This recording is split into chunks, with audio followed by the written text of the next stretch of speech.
Al-Quran sudah menjawabnya. Oke, sekarang yang lucu itu kitab Anda. Nah, sekarang kitab Anda yang mengatakan sekarang Yesus begini. dari surga. Sekarang begini. Sedangkan Yesus dilahirkan di bumi. Saya mau tanya dulu Al-Hijr 6. Kamu bersedia membahas Al-Hijr 6? Bisa. Oke, silakan baca dulu Al-Hijr 6. Oke, saya bacakan ya. Tenang. Jadi yang lain. Temanya lain ini temanya. Kan? Nah, iya, karena dia takut. Salam satu Tuhan.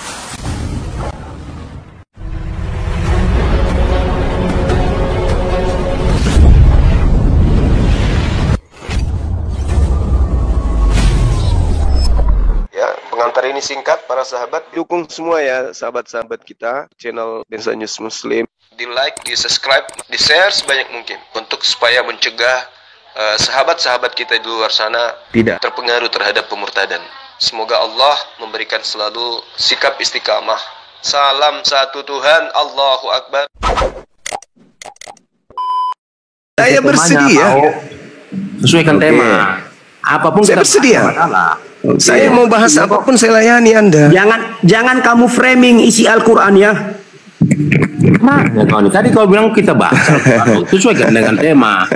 Profesor atau naktekan ya Prof? Diam dulu kan. Yang mana yang kamu bahas? Kalian diam dulu biar mengerti kalian cara menghadapi si Juma. Biar saya dulu yang menghadapi. Sombong sekali. Urus kau bangkitkan ke sini saya hadapi. Jangan kayak kalian ini. Saya ini kan udah mulai menghujat dia kan. Itu dia. Kamu kan terlalu besar mulut. Anda mau Al-Hijr. Anda mau Al-Hijr. Orang-orang kafir menuduh Nabi Muhammad itu gila. Orang-orang kafir loh. Framing. Oke, jadi kita membahas tema itu framing. Juma itu memframing isi Al-Qur'annya sendiri. Ya. Apalagi isi Alkitab. Orang kafir menuduh Nabi Muhammad gila, orang kafir loh yang menuduh. Tidak, Allah yang menuding bahwa Nabi Muhammad itu nabi gila. Allah yang menuding. Waqalu ya ayyuhalladzina nazzala alaihim baca Al-Qur'anmu, mari kita bahas. Dan mereka berkata, dengar, jangan kau framing isi Al-Quran. Ya udah, sudah kau tunjukkan kepada saya. Ya udah, kau bacakan kepada saya. Di mana Allah di mana? Silakan. Oke. Silakan. Saya baca pakai bahasa Indonesia. Iya, silakan. Al-Hijr 6. Ya. Kamu jangan kau framing isi Alkitab. Enggak usah terlalu besar mulut. Baca. Terus kau bangkitkan saya hadapi. Apalagi kau cuman kayak kau. Tengok tuh kan. Baca. Udahlah, kau ada isi kau. Dengar ya. Jangan framing isi Al-Quran. Baca. Ya, dengar ya, enggak usah. Ya. Dan mereka berkata, wahai orang-orang. Mereka di sana siapa? Jangan kau framing. Mereka di sana siapa? Dengarkan dulu. Dengarkan dulu. Mereka itu siapa? Dengarkan dulu.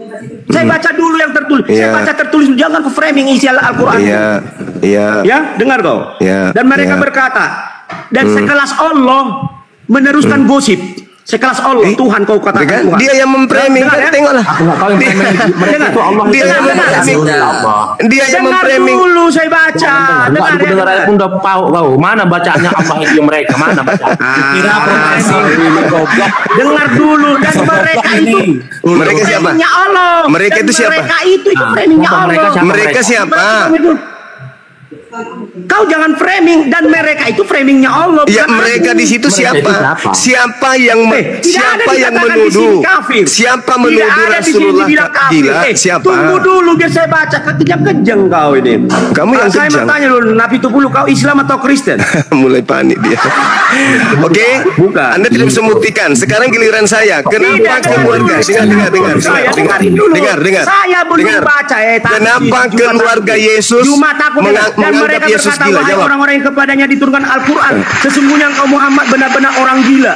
Itu kata mereka. Mengatakan sendiri itu Allah. Mereka menuduh Nabi Muhammad gila, orang-orang kafir. Sudah, sekarang giliran saya. Markus 3, sabar. Markus 3 nomor 21. Dengar dulu. Keluarga. Diam dulu. Markus 3 nomor 21. Dengar dulu. Keluarga Yesus menganggap Yesus gila. Pertanyaan saya, kenapa keluarga Yesus menganggap Yesus gila? Jawab. Tidak apple. Ini Allahmu yang menyampaikan kepada Muhammad. Markus 3 nomor 21. Keluarga Yesus keluarga Yesus menganggap Yesus gila. Pertanyaan saya, kenapa keluarga Yesus menganggap Yesus gila? Jawab. Itu tidak apple to apple. Ini Allah Jawab. mengatakan nabinya gila. Jawab.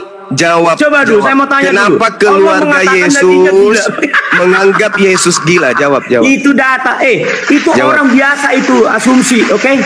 Biasa itu. Markus 3 Memang nomor 21. Waktu keluarganya itu bukan mendengar firman hal itu, Tuhan. mereka datang mengambil Yesus sebab kata keluarganya Yesus tidak waras lagi. Saya jawab, tolong. Pertanyaan saya, kenapa keluarga Host, Jangan panik, jangan panik, Prof. Jangan panik. Kamu harus mempermuliakan Tuhan. Jawab.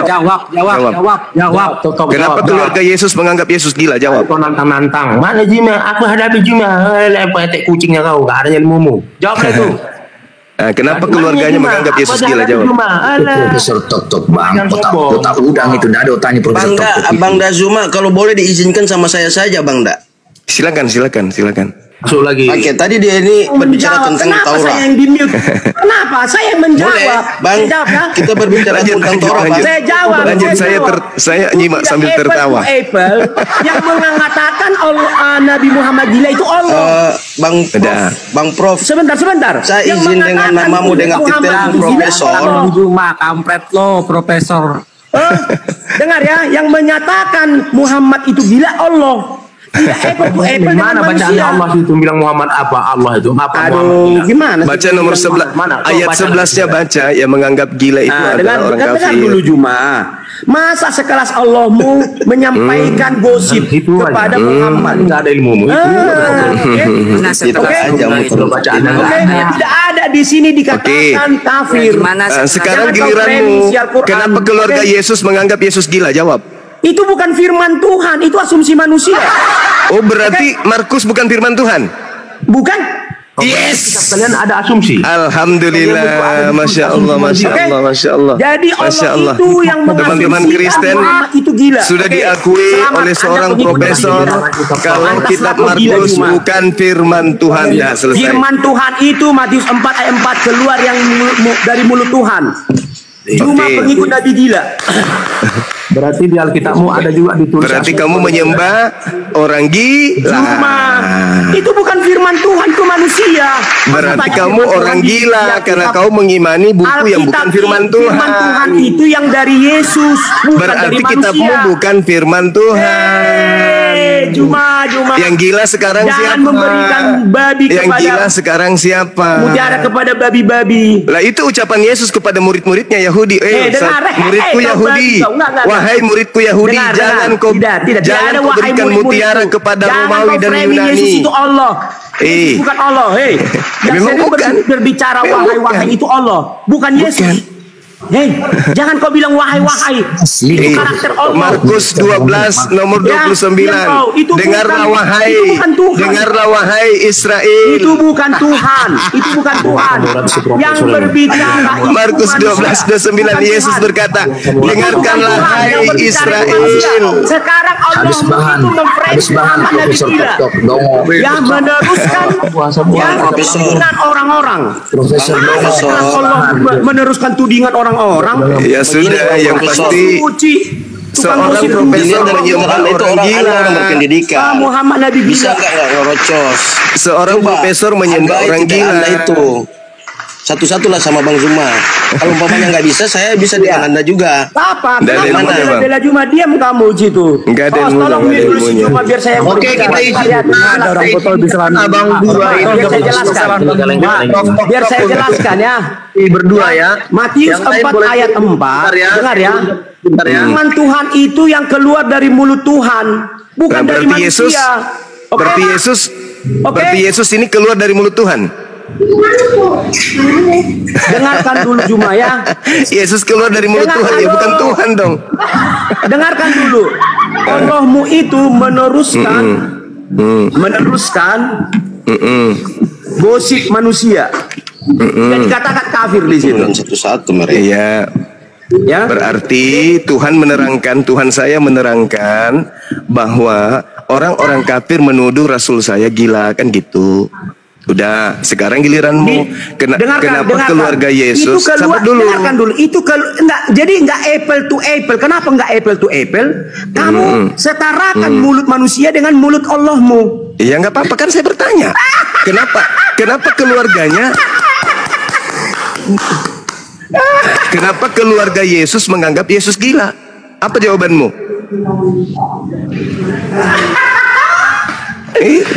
Malu. Jadi nggak apple to apple ya, Juma. Iya, nggak masalah. Sekarang pertanyaan saya, kenapa keluarga Yesus menganggap Yesus gila? Kamu framing Al-Quranmu sendiri, apalagi Alkitab orang, ya. Sekarang pertanyaan saya dulu. Allahmu meneruskan yang kau bilang Allah itu suci, meneruskan gosip orang kepada Muhammad bahwa Muhammad Nabi gila. Iya, orang kafir menuduh Nabi Muhammad gila. Nah, sekarang keluarga Yesus menuduh Yesus gila. Tidak apple to apple, Juma. Kamu setarakan firman Allahmu dengan manusia. Sekarang pertanyaan saya bukan di situ, Bang. Pertanyaan saya. Kamu nggak tandingan saya. Pertanyaan saya kenapa keluarga Yesus? Kamu pengikut Nabi gila. Ya? Pertanyaan saya kenapa keluarga Yesus menganggap Yesus gila? Itu loh pertanyaan saya. Mengatakan kepada Muhammad bahwa orang mengatakan kamu gila, itu yang meneruskan Allah. Nah, sementara di Markus itu yang menyatakan itu manusia, bukan Tuhan. Sekarang pertanyaan saya bukan di situ. Jadi pertanyaan saya, kenapa keluarga Yesus di Markus itu dengan pernyataan Allah? Kenapa keluarga Yesus menganggap Yesus gila? Itu loh pertanyaan saya. Kau masih waras nggak cara berpikirmu? Kenapa? Masih waras nggak cara berpikirmu? Dengar. Kenapa keluarga Yesus menganggap Yesus gila? Nah, pertanyaan saya, apa urgensinya Muhammad dikatakan Allah itu gila? Apa urgensinya? Oke, saya jawab boleh? Pakai data, apa urgensinya harus dikatakan kepada Muhammad bahwa orang bilang kau gila? Saya jawab. Yang kau bilang suci.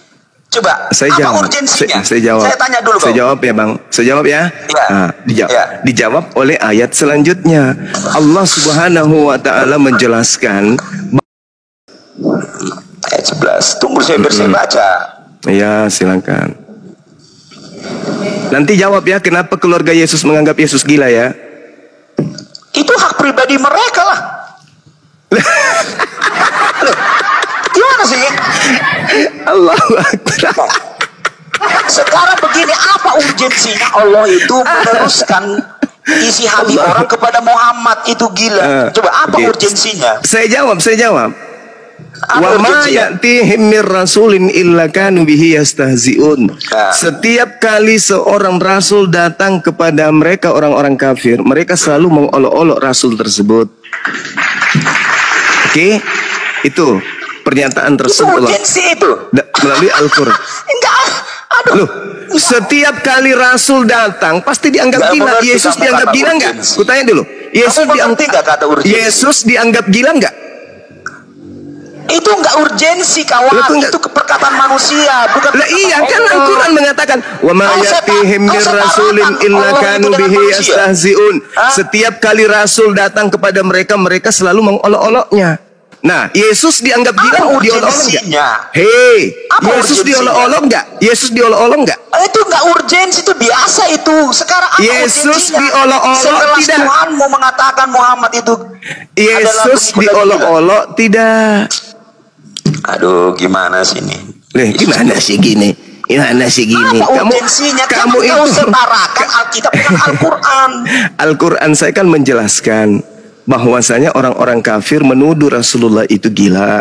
Allah saya menjelaskan. Orang kafir di situ, kawan. Kau memframing isi Al-Quran. Allahu Akbar. Kau penista isi Al-Quranmu. Tidak ada di situ orang kafir. Akbar. Masya tidak Allah. ada orang kafir di situ. Saya tidak membaca Al-Quran kafir di situ. Bisa saja orang Islam yang mengatakan bahwa Muhammad itu begitu. Kenapa dituduh? Kenapa orang-orang kafir ini menganggap Rasulullah tidak gila? Ada kata kafir di situ. Karena kamu Karena orang-orang kafir itu terheran-heran dari mana Rasulullah Muhammad SAW itu menerima Al-Quran. Maka ayat selanjutnya mengatakan Inna nahnu nazzalna dzikra wa inna lahu lahafizun. Sesungguhnya akulah yang menurunkan Al-Quran, aku pula yang menjaganya. Itu. Kau memframing isi Al-Quranmu. Sehingga kemudian Al-Quran menerangkan wa ma ya'tihim mir rasulin illa kanu bihi yastahzi'un. Aduh, gimana nih orang-orang Islam? Juma telah memframing isi Al-Qur'annya, menambah-nambahi. Al-Quran itu bahasa Katanya Arab. kitab suci kok ditambah-tambahi. Al-Quran itu bahasa Arab atau bahasa Indonesia? Di sini tidak ada kafir. Nah, kau membaca terjemahan kan? Kau? Coba kau membaca terjemahan. Kamu yang kutanya. Kamu yang kutanya. Di sini tidak ada kata kafir. Kamu baca ada kata kafir itu dari terjemahan kan? Oh, berarti kalian itu bisanya bahasa Arab aja? Enggak, saya tanya sama kamu. Jangan saya. Kamu yang kutanya. Kamu yang kutanya. Kamu yang kutanya. Kamu yang kutanya. Kamu memahami Al-Quran ini dengan terjemahan. Kutanya sama kamu. Kutanya samamu. Kutanya samamu. Kamu memahami Al-Quran pakai terjemahan? Dengarkan dulu. Arab itu kau terjemahkan atau enggak? Saya tanya samamu. Kamu mengartikan Al-Quran saya ini dengan terjemahan. Terjemahannya ini salah. Tidak salah. Kan ada kata mereka di situ. Juma, sudahlah, kau berhentilah engkau membahas isi Alkitab. Kalau enggak malu kau kan? Malu kau. Malu enggak? Terus pertanyaan saya kenapa kamu enggak jawab? Pertanyaan saya. Pertanyaan saya kenapa kamu enggak jawab? Kenapa keluarganya Yesus menganggap Yesus gila? Ternyata salah ya, teman-teman. Terjemahan isi Al-Quran ternyata salah. Kenapa keluarga Yesus menganggap Yesus gila? Isi Al-Quran ternyata salah, betul. Mengapa keluarga Yesus menganggap Yesus gila? Juma telah menghina isi Al-Quran. Kalian harus melaporkan Juma ini telah memframing isi Al-Quran. Tidak orang ada Islam itu orang kafir, cerdas. Kamu paksa di situ ada kafir. Juma memframing. Tidak ada orang gila di Islam itu nggak ada, Bang. Kamu mau teriak sampai pantatmu robek. Kamu malah ditertawakan umat Islam. Dengarkan ya orang-orang Islam ya. Karena umat Islam tahu yang menganggap Nabi Muhammad gila itu adalah orang-orang kafir. Menangkap dia. Kalian harus melaporkan dia. Juma ini. Pertanyaan saya jawab. Pertanyaan saya jawab. Pertanyaan saya jawab. Pertanyaan saya jawab. Juma memframing isi Al-Quran. Pertanyaan saya jawab. Kenapa keluarga Yesus? Yang dari bahasa Arab itu. Kenapa keluarga Yesus menganggap Yesus gila? Salah enggak terjemahannya itu? Saya tanya dulu kamu. Kenapa justru saya yang dimatikan mic-nya, host? Dia nggak menjawab pertanyaan saya, host. Dia dengar Juma, selama ini kamu hanya bisa memframing. Jangan dimatikan, host. Kalau jagoannya sudah kalah, jangan gitu, host. Pertanyaan saya, kenapa Yesus dianggap keluarganya gila? Dengarkan Juma, di situ tidak ada kata kafir. Ya udah, ya sudah. Sekarang saya tanya, kenapa keluarga Yesus menganggap Yesus gila? Iya, itu benar datanya. Itu hak mereka, wajar tidak suka. Kenapa? Pertanyaan saya bukan itu. Kenapa? Kenapa? Lah, itu bukan firman Tuhan. Iya, sekarang bukan firman Tuhan, tapi kenapa keluarganya menganggap Yesus gila? Kenapa? Kok tanyalah keluarganya? Iya. Iya. Juma, kenapa Yesus dianggap gila? Aku sudah jawab. Kenapa? Jawab. Itu pertanyaan saya. Kenapa keluarga Yesus? Pertanyaan saya loh. Pertanyaan saya loh. Pertanyaan saya loh. Kenapa kamu framing isi Al-Quran? Kamu telah menista Al-Quran. Kenapa keluarga Yesus menganggap Yesus gila? Cuma menista isi Al-Quran. Saudara-saudara harus menjelaskan. Kamu yang menista Yesus karena kau mengatakan Yesus gila. Cuma menista isi Al-Quran, dia tambah-tambahi ada kata kafir di situ. Kamu yang menambah-nambahi. Tadi kau yang menambah-nambahi tadi. Tidak ada kata kafir dalam Al-Hijr 6. Kau yang menambah-nambahi, katanya keluarganya biarkan saja katanya. Ayat berapa lagi? 11 ya. Dan setiap kali seseorang rasul datang kepada mereka selalu memperoleh. Tidak ada kata kafir di situ. Kenapa kamu memframing itu? Nah, sekarang pertanyaan saya, orang Islam itu memahami memahami Al-Quran itu apakah cukup dengan terjemah? Menghina, menista Al-Quran.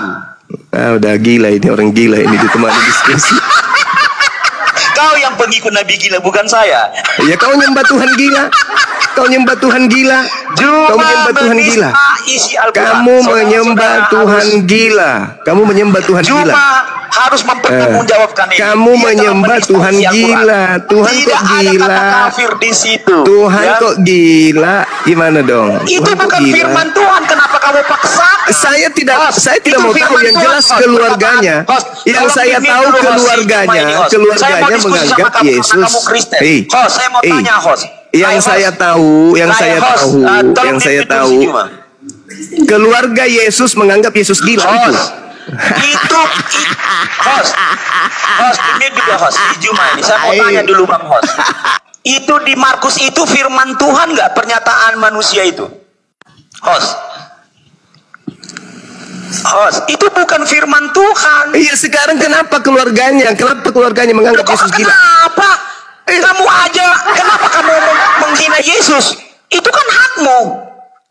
Gimana menghina Yesus? Keluarganya yang menghina, mengatakan Yesus gila, bukan saya. Cuma, kenapa kau menghujat Yesus? Di mana saya menghujat?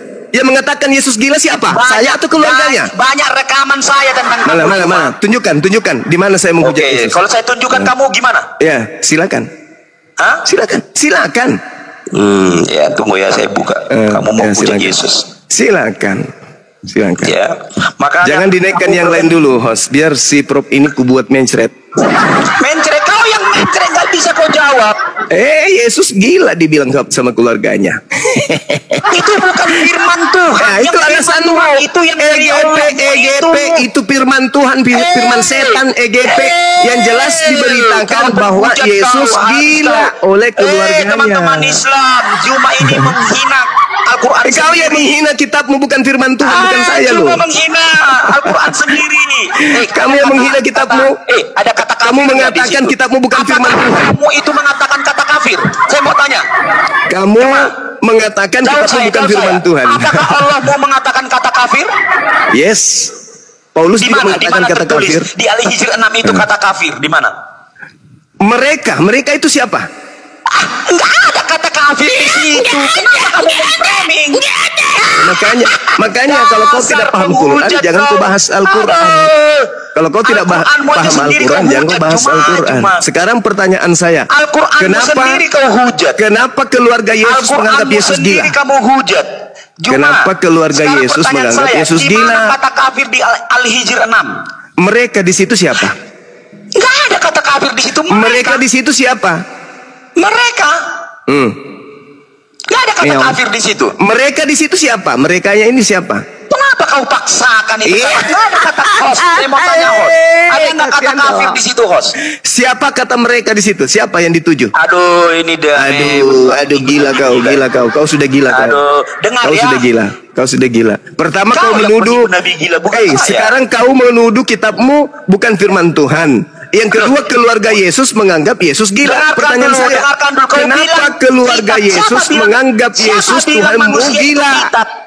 Pertanyaan saya, kenapa? Markus itu firman Tuhan. Kenapa yang Markus? Kamu buka itu firman Tuhan.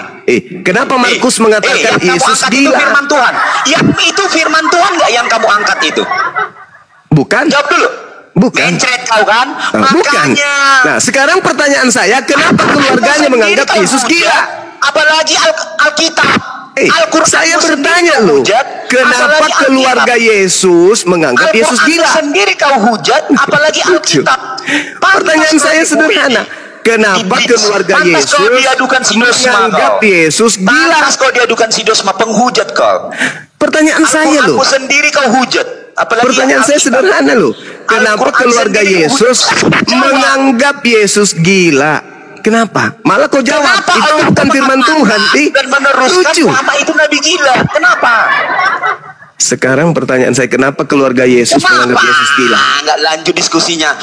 Nggak lanjut diskusinya. Gitu aja terus nggak. Aduh, anak kecil ini. Kamu yang tidak menjawab. Saya sudah menjawab. Saya sudah jawab dari tadi. Allah sudah menjawab di ayat 11 tadi. Ayat 11. Ayat 11. Wa ma ya'tihim min rasulin illa kanu bihi yastahzi'un. Tak ada kafir di situ. Di situ kata mereka siapa? Tidak ada kata kafir di situ. Saya tanya, kata mereka itu siapa? Jangan kau paksa saya. Makanya kau dongok. Makanya kau dongok. Sekarang pertanyaan saya, kenapa keluarga Yesus menganggap Yesus gila? Al-Quranmu sendiri kau framing. Kenapa keluarga Yesus menganggap Yesus gila? Kau itu menista Al-Quran. Kenapa keluarga Yesus menganggap Yesus gila? Kenapa keluarga Yesus menganggap Yesus gila? Kenapa? Itu bukan firman Tuhan. Saya tidak tanya itu firman Tuhan atau bukan firman Tuhan. Saya nggak tanya itu. Yang saya tanya, kenapa keluarga Yesus menganggap Yesus gila? Kau aja menghujat Yesus. Mana buktinya saya hujat Yesus? Kenapa kau diadukan si Dosma? Karena kau menghujat. Enggak, karena saya didatangi oleh misionaris pelacur agama bagi baju kaos kepada saya. Kamu itu menghujat. Ya kan? Mana? Kau benci dengan nama Yesus kan? Siapa bilang? Ini saya sedang bertanya. Saking cintaku kepada Yesus, saya bertanya, kenapa keluarga Yesus menganggap Yesus gila? Itu loh pertanyaan saya.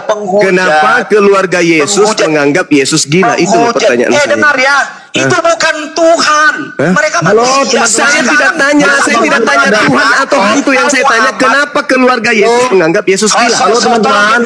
Tolong di-mute dia, host. Begini ya, saya rasa kita berikan waktu ya untuk saling berdiskusi ya. Bang Juma juga bisa memberikan waktunya untuk Pak Prof Tok untuk menjawab. Pak Prof Tok juga berikan waktunya untuk Bang Juma menjawab. Jadi saya anggap tema yang pertama, yaitu siapakah orang yang telah turun dari surga, itu saya anggap sudah selesai.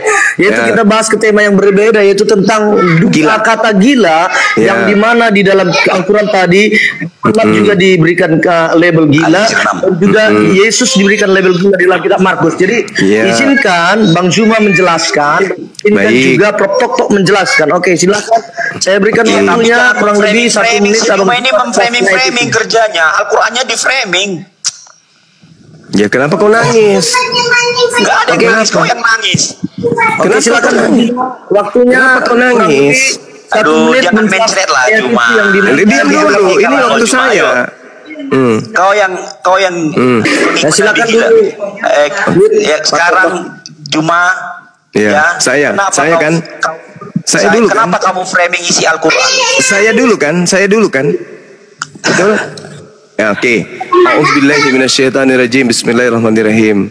Wa qalu ya ayyuhalladzina nuzila alaihi dzikru innaka lamajnun.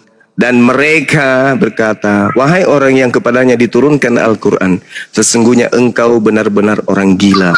Ayat ini menerangkan perkataan dan ejekan orang-orang kafir Mekah. Diam. Ini waktu saya. Al-Quran surah Al-Hijr ayat 6. Silakan pakai data. Di mute dulu orang gila ini, di mute dulu. Menerangkan perkataan dan ejekan orang-orang kafir Mekah kepada Nabi Muhammad sallallahu alaihi wasallam.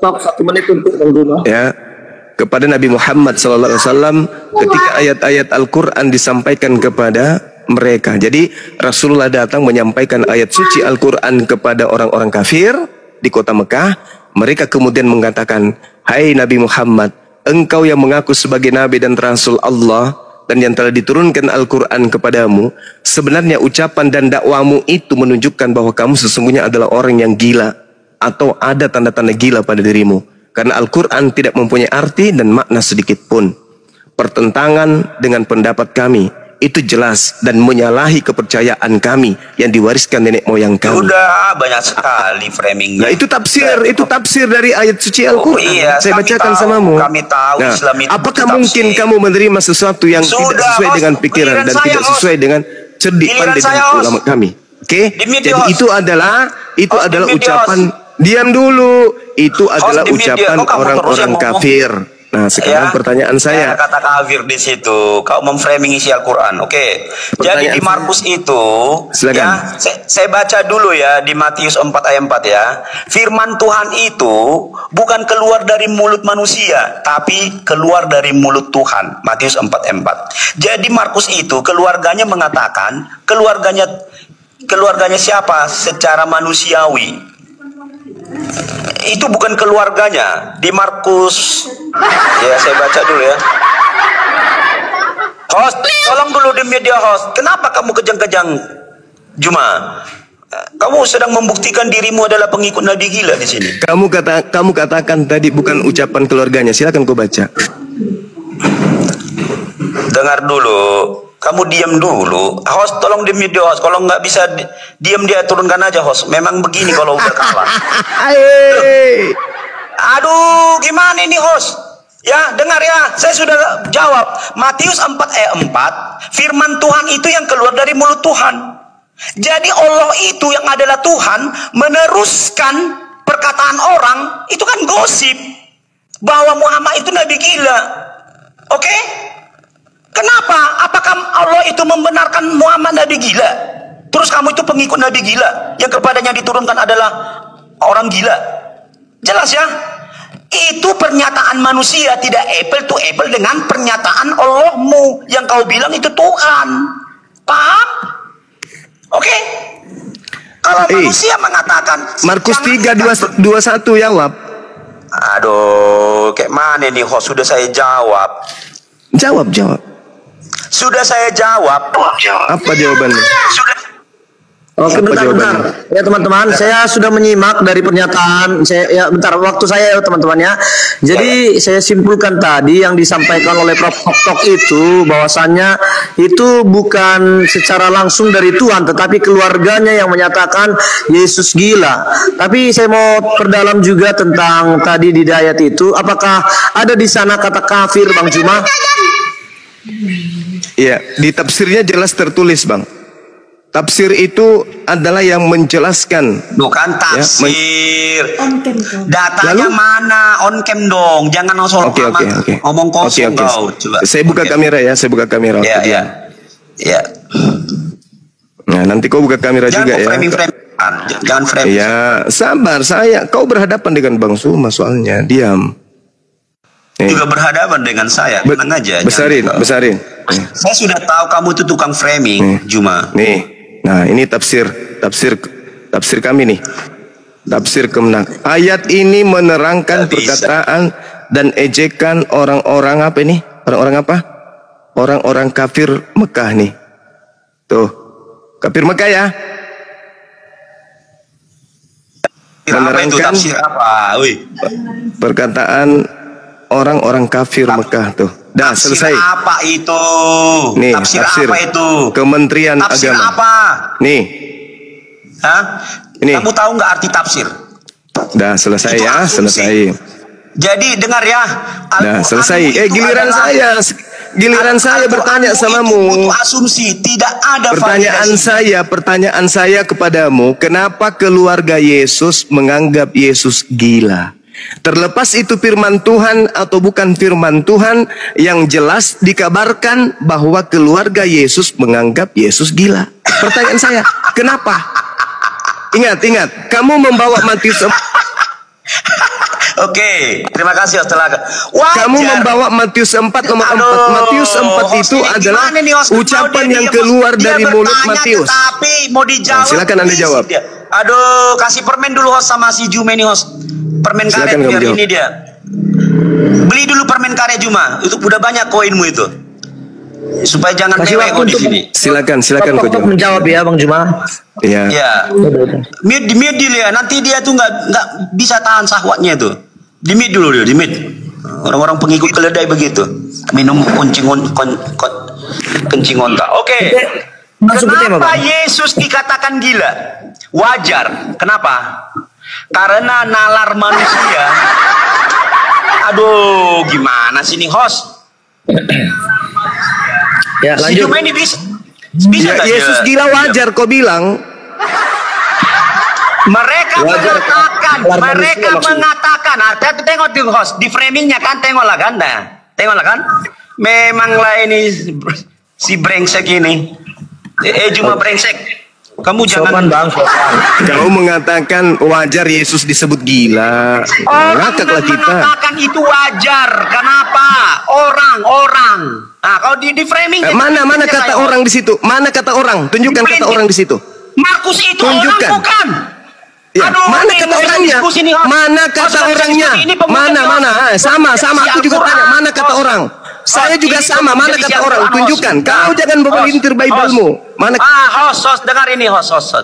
Mana kata orang di situ? Enggak ada. Izinkan waktunya. Iya. Mana kata orang di situ? Mana kata orang? Kejang-kejang dia. Kau cari kata kafir, saya juga cari. Mana kata orang? Jadi keluarga Yesus itu bukan orang. Sekarang mana kata orang? Mana kata orangnya? Mana? Mana kata orangnya? Mana kata orangnya? Bos, nggak bisa diskusi dia. Mana kata orangnya? Masa keluarga kata mereka tadi, saya menjelaskan kata mereka tadi. Kau katakan mana kata kafir? Sekarang saya balik nanya, mana kata orang? Host, tolong. Nggak bisa diskusi. Host, tolong. Ya, teman-teman tertib dulu ya teman-teman ya, gini ya. Saya rasa kita Kau tanya, saya tadi berkata kata kafir, kau tanya mana kata kafirnya. Sekarang mana kata orangnya? Ada. Nalarnya nggak main. Kau bilang kamu nalarmu nggak main. Keluarga Yesus bukan orang. Sekarang emang orang-orang Mekah itu mereka itu bukan orang kafir. Kau yang kopla. Tidak ada tertulis orang di situ. Sama seperti kata mereka itu orang kafir. Mereka itu orang kafir. Kau yang memframing. Kau katakan ada kata orang, tidak ada kata orang di situ. Kau framing Bible. Kau katakan bukan firman Tuhan katamu. Gara-gara kau tidak mau disebut Yesus gila, kau ingkari kitabmu, kau katakan bukan firman Tuhan. Mampus kau. Berarti Kristen mengkitabkan karangan orang. Wartawan punya merek. Sudah benarlah apa yang dikatakan oleh para ahli. Bible bukan firman Tuhan. Sedangkan kau sendiri mengakui Markus itu bukan firman Tuhan. Lalu buat apa orang menjadi Kristen kalau hanya surat kabar? Kau gila kau. Mentang-mentang kau menyembah orang gila kata keluarga Yesus, kau juga ikut gila. Lucu kau itu. Kau menambahkan. Oke, yang saya tanggapi dari pernyataan dari Prof Tok tadi, bahwasannya orang yang mengatakan Yesus gila gitu ya, yang disampaikan Prof Tok juga tadi, bahwasannya di mana di situ bahwasannya itu adalah orang-orang kafir kata mereka di sana. Dan menurut tafsir yang tadi Abang bilang di sana, ternyata kata mereka itu adalah orang-orang kafir ya. Apakah itu tafsir dari mana? Al-Qurtubi, Al-Bukhari, Saya Muslim atau apa itu Bang? Atau memang pemerintah Indonesia yang membuat tafsir itu? Tafsir apapun yang ditunjukkan itu asbabul nuzulnya, itu sebabnya kemudian dia dikatakan gila oleh orang kafir. Nabi Muhammad itu kontak dengan orang kafir pada saat itu, bukan dengan orang Indonesia. Ketika Nabi Muhammad datang memberitakan tentang Al-Quran, orang-orang kafir menolak dan mengatakan orang ini gila. Seperti itu adanya. Jadi memahami Al-Quran itu bukan hanya dengan terjemah. Makanya ditertawakan seorang profesor, otaknya cetek kayak begitu. Giliran saya tanya, kenapa kemudian Yesus dianggap oleh keluarganya gila? Kalau Nabi Muhammad dianggap oleh orang kafir gila, wajar. Karena musuhnya. Lah ini keluarga sendiri menganggap Yesus gila. Keluarga sendiri. Kalau Nabi Muhammad musuhnya menganggap dia gila, wajar. Nabi Muhammad keluarganya sendiri loh. Apa? Yesus dianggap gila sama keluarganya sendiri loh. Nabi Muhammad dianggap musuhnya gila, wajar. Yesus dianggap gila sama keluarganya sendiri. Alasannya apa kemudian oleh seorang profesor gadungan ini? Itu bukan firman Tuhan. Yang firman Tuhan itu adalah Matius 4 nomor 4. Kau lupa, Matius 4 itu juga adalah ucapan yang keluar dari mulut pengarang Matius. Dodol. Berarti Matius 4 ini keluar dari mulut pengarang Matius, berarti bukan juga firman Tuhan. Parah. Kamu bukan profesor, kau kompresor. Kompresor yang untuk mengisi angin kepala otakmu itu supaya bengkak otakmu, supaya berisi. Al-Quran kau tafsirkan seenak perutmu. Al-Quran itu punya kaidah ilmu. Dia punya ilmu. Al-Quran itu. Al-Quran tidak dipahami dengan satu ilmu saja, yaitu terjemah. Enggak. Al-Quran ada nahwu, ada saraf, ada balaghah, ada i'rab, ada tajwid, makhraj huruf dan seterusnya. Lah Bible?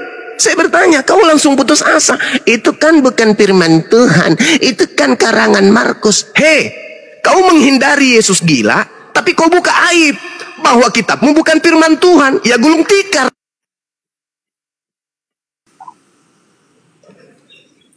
Nih, sebab siapa yang diutus Theos, dialah yang menyampaikan firman Theos. Ini bukti Yesus. Kenapa di situ? Bentar dulu. Sebab di situ Allah katanya, kenapa kau buat Theos? Ya Theos memang. Kenapa rupanya? Tapi di situ yang kau baca itu kan salah. Kenapa kau buat Theos? Ini Theos, bukan Allah. Tidak ada terjemahan lembaga Bible itu Indonesia. Itu kenapa katanya itu? Assalamualaikum warahmatullahi wabarakatuh. Ada mataku pandi. Warahmatullahi wabarakatuh. Siap. Bentar dulu. Itu ada mataku pandi. Kenapa kau buat Theos? Iya, Gurunda silakan dididik. Kamu lepas. Ngapain kau kasih sama Bang Juma dulu? Ini kan antara kita berbicara. Nanti kita ngomong sama Bang Juma. Theos itu. Santai lah. Artinya gini Pandi. Kalau Allah di situ, katakanlah Allah. Janganlah kau ubah-ubah. Ada. Silakan Gurunda. Kenapa kamu lah? Sama Bang Juma bentar aja. Oh iya, lanjut. Yes, soal nama Allah itu, Bro Sijo, itu pertama ya, poin pertama itu tidak terdapat. Enggak apapun itu. Dengarkan dulu, makanya dengarkan kalau dulu. ditulis di situ Allah aja baca. Ya, itu salah terjemahan, nggak mau aku baca, salah terjemahan itu. Disitulah kamu nggak sportif kamu. Ya, apanya ini? Kalau itu tulisannya itu aja dibaca. Bisa kalau terjemahan kami ini pembelajar, kami ini belajar loh. Berarti bisa diubah bacaan gitu. Iya bisa, kalau keliru terjemahannya kita luruskan. Islam itu meluruskan bacaan yang keliru. Kalau belum kau menerjemahkan belum disuruh kau menerjemahkan, itu kan saat kau membaca itu. Iya, di situ tadi tulisannya sebab. Mataku ada Pandi. Aku lihat. Sebab siapa yang diutus oleh Theos, dialah yang menyampaikan firman Theos. Karena kan Theos tulisannya itu kan gitu Pandi. Di situlah kamu kan, di situ nampak sekali kamu memang sudah ada kebencian seperti itu. Nah, kan? Gini, dibaca. Biar Bang Zuma yang jelaskan, biar Gurunda Zuma yang jelaskan sama kami. Kenapa kau serahkan kepada Bang Juma? Biar paham. Belum ngomong sama Bang Juma. Jangan kejang-kejang, jangan marah-marah, ya. Pelan-pelan aja kita sharing. Kita kan tadi santai Bang Pandi. Iya, santai kita santai. Makanya saat kau membaca itu nanti ada waktunya. Ini pembelajar. Kalau terjemahannya ada waktunya diterjemahkan, ada waktunya membaca. Iya, kami ini kalau keliru, kami luruskan. Macam Allah di dalam Bible itu nggak ada nama Allah dalam Bible. Ya terserah kau lah, terserah kau lah. Lanjut, terserah kau. Silakan Gurunda. Iya. Kamu lah. Selesaikan dulu. Belum. Lanjut Dinda. Belum mau dengan saya, belum. Masih gemetaran. Siap Gurunda. Soal gentar apa yang mau digentarkan? Kita nggak berbuat salah. Silakan. Bukan gentar, ditanggapi dulu. Beda itu. Oh itu Bang, coba silakan. Emang kalau aku takut ngapain aku di sini? Ya karena tadi nganggap dipikir nggak ada Bang Suma. Enggak. Ngapain kita? Emang aku ada salah? Enggak. Cuman kan kalau sama Bang Suma itu pasti ketahuan bahwa yang saudara anggap Tuhan itu adalah iblis, bukan Yesus. Iya. Gini Bang, tadi Bang Juni kan udah nggak mau lagi ngomong Pandi. Iya kan ada gurunda saya, ada abang saya, ngapain saya ngomong? Untuk menjawab itu baca aja Yohanes 8 nomor 29 Bang. Dan Bapa yang mengutus aku, Bapa menyertai Enggak apa-apa aku. Bang Juma, tapi tadi aku belum selesai sama Bang Pandi. Sama aja. Dia tadi sudah suruh aku jelaskan, udah aku jelaskan. Namun dia belum ku dapat penjelasannya. Kan dia bukannya orang lain. Nah ini saya simpulkan, kenapa Yesus mengaku aku dan Bapa adalah satu? Jawabannya cuma satu. Ada di dalam Yohanes 8:29. Bapa yang mengutus aku, Bapa menyertai aku, Bapa tidak membiarkan aku seorang diri. Jadi gini, Sebab Bang aku Pandi senantiasa berbuat apa yang sama Bang Juma gitu. berkenan kepadanya. Ya tadi kan Anda sudah dengarkan, serahkan kepada saya. Kenapa? Mau turun? Mau turun, Bang? Dia gentar kali sama kita, Gurunda, gentar dia, jangan. Ya karena pasti ketahuan kalau di dalam diri saudara Sijo ini ada makhluk halus yang menuntun dia menyembah Emang kepada. ada makhluk halus di tubuhku? Ada dong. Silakan dikeluarkan. Nah, oke, betul, yakin? Yakin? Ya, Dikeluarkan oke. kalau Oke, memang ada. saya meruqyah Anda pakai Bible, boleh ya? Rukiah sama siapapun aku nggak akan bisa. Oke, baik. Oke. Sekarang begini, Bung. Ketika Yesus mengatakan penyesat datang dengan memakai nama Yesus, apakah Anda percaya? Apa?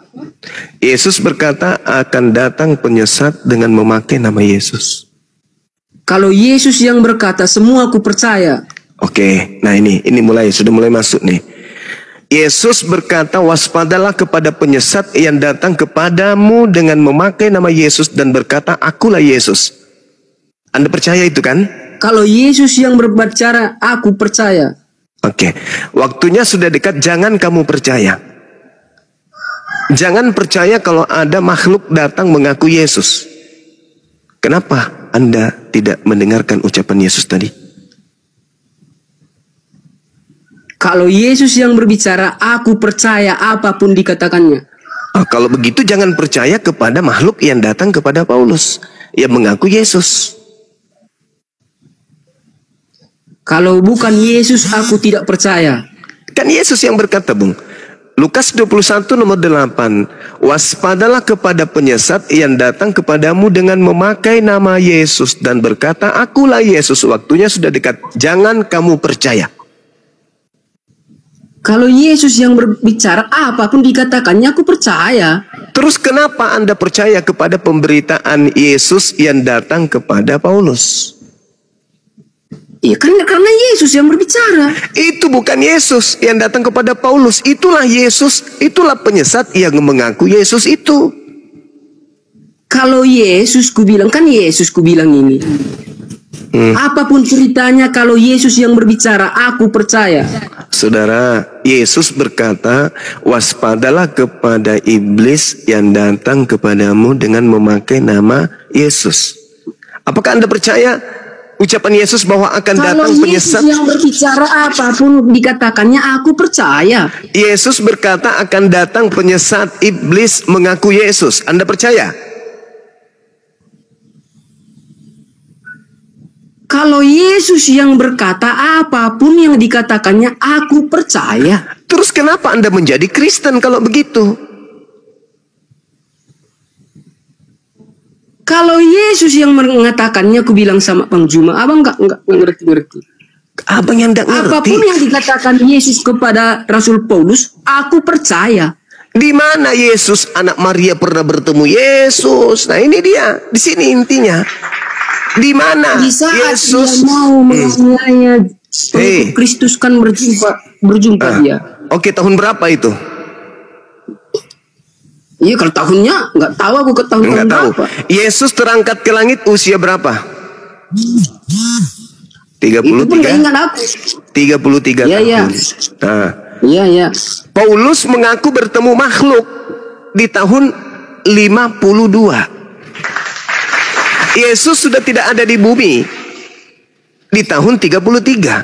Paulus, intinya apapun yang dikatakan Yesus kepada Rasul Paulus, aku percaya, Bang. saudara, Yesus tidak ada lagi di bumi di tahun 52. Yesus menampakkan diri.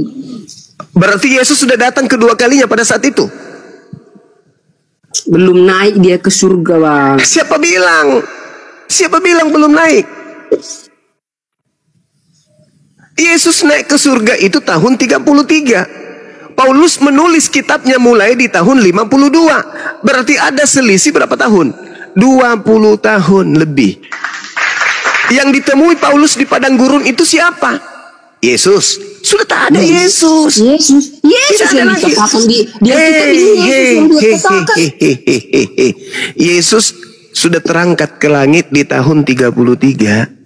Sebelum dia terangkat, dia berkata, waspadalah kepada penyesat yang akan datang kepadamu dengan memakai nama Yesus. Nah, Yesus terangkat di tahun 33. Tahun 52, makhluk halus datang mengaku Yesus. Itu bukan Yesus. Makanya Yesus berkata di dalam Matius 24:23, waspadalah. Jika ada orang berkata ada Yesus di sini, apapun yang dikatakan Bang Juma, roh yang ada padaku ini tidak akan bisa keluar, Bang. Keluar kalau Anda menggunakan akal. Nggak bisa keluar. Kalau Anda menggunakan akal pasti keluar. Silahkan Abang buatlah bagaimana caranya. Oke ya. Saya bacakan dulu di dalam 2 Korintus ini. 2 Korintus ini adalah ucapan iblis. Jangan kaget nanti kalau aku berbicara, kalau aku mati saat ini pun aku mati, aku tetap pasti neraka, pasti neraka, masuk surga. Pasti neraka. Detik ini pun aku siap. Pasti neraka. Detik ini pun aku siap. Matius 7:22 sampai 23, Kristen wajib masuk neraka pasti. Silahkan Anda buat keluar roh-roh yang ada padaku, karena Yesus berkata, roh yang ada padamu lebih kuat daripada, lebih besar daripada roh yang ada di dunia. Itu bukan Yesus anak Maria, itu yang Yesus penyesat itu. Dengarkan dulu saya, dengarkan dulu. Silakan. 2 Korintus 10 nomor 5. Aku Paulus mematahkan pemikiran orang yang cerdas dan merubuhkan kekuatan manusia tentang pengetahuan. Tuh, Paulus mematikan akal. Itu dulu. Kemudian, ketika akal Anda sudah mati, Paulus mendokma masuk semua ilmu-ilmu setan ke dalam diri Anda. Nah, sekarang mari kita buktikan bahwa dalam diri Anda itu setan, bukan. Kalau ada silahkan keluarkan. Oke, baik. Syaratnya satu, mau ikuti kemauan saya? Mau. Syaratnya, oke, gunakan akal. Gunakan akal, boleh? Silahkan keluarkan roh yang ada pada saya. Tapi pakai akal, boleh? Anda gunakan akal Anda, boleh? Silahkan Bang Juma. Anda pakai akal atau cuma mau beriman ini, percaya saja? Pakai semua, silahkan. Oke, baik. Kalau bisa, Yesus berkata di dalam Matius 24, waspadalah kepada penyesat yang datang kepadamu dengan memakai nama Yesus. Apakah Anda percaya? Apapun yang dikatakan Yesus aku percaya. Saya tidak tanya itu, Bang. Saya tidak tanya itu. Apakah Anda percaya? Apanya? Yang mana? Mana ayatnya? Matius 24 nomor 4. Bentar ya. Matius 24 ayat 24 ya. Ayat data nomor 4 dan data nomor 5. Matius 24 ayat berapa, Bang? 4 dan 5. Oke, jawab Yesus di sini, Bang ya. Benar itu? Iya. Wah. Jawab Yesus. Lanjut, Bang, lanjut. Iya, jawab Yesus, waspadalah kepada siapa? Pada waspadalah. Jawab Yesus kepada mereka, waspadalah supaya jangan ada orang yang menyesatkan kamu, sebab banyak orang akan datang dengan memakai namaku. dan berkata, akulah Mesias dan mereka akan menyesatkan banyak orang. Nah, sekarang pertanyaan saya. Ya, bertanya, silakan. Apakah Anda percaya ucapan Yesus bahwa akan datang banyak orang memakai nama Yesus dan berkata dia adalah Yesus? Percaya. Percaya. Oke. Nah, artinya Anda percaya bahwa akan muncul Yesus palsu? Percaya. Nah, Yesus palsu kan akan datang? Ya. Nah, karena ini kan judulnya permulaan penciptaan. Silakan. Ya. Nah, sekarang Yesus palsunya datang menyesatkan banyak orang. Betul? Iyalah, namanya juga Yesus palsu. Nah, sekarang yang disesatkan banyak orang, mana orang yang banyak itu yang mengikuti Yesus palsu itu? Itu dulu. Ya, semua yang mengikut lah, Bang. Oh, berarti kalian? Bukan hanya kami, semua lah. Berarti kamu sudah kena kan? Kena apa? Loh, tadi saya bertanya, kata Yesus, sebab banyak orang akan datang dengan memakai namaku dan berkata, akulah Mesias, dan mereka akan menyesatkan banyak orang. Nah, artinya ada Yesus palsu yang akan menyesatkan banyak orang, betul? Tapi dikatakan kan di sini waspadalah kata. Ya, waspada. Ucapan Yesus ini kepada siapa? Ucapan Yesus. Arti waspada itu hati-hati. Iya, hati-hati. Oke. Nah, ini Yesus berbicara kepada siapa? Kepada orang Yahudi atau kepada orang Kristen? Semua orang, Bang. Oh, jangan. Saya bilang tadi gunakan akal. Kristen belum ada di sini. Ketika Yesus melakukan penginjilan, Yesus hanya penginjilan kepada Bani Israel saja, orang Yahudi. Tak ada orang Kristen. Oke? Iya. Masuk? Iya. Masuk.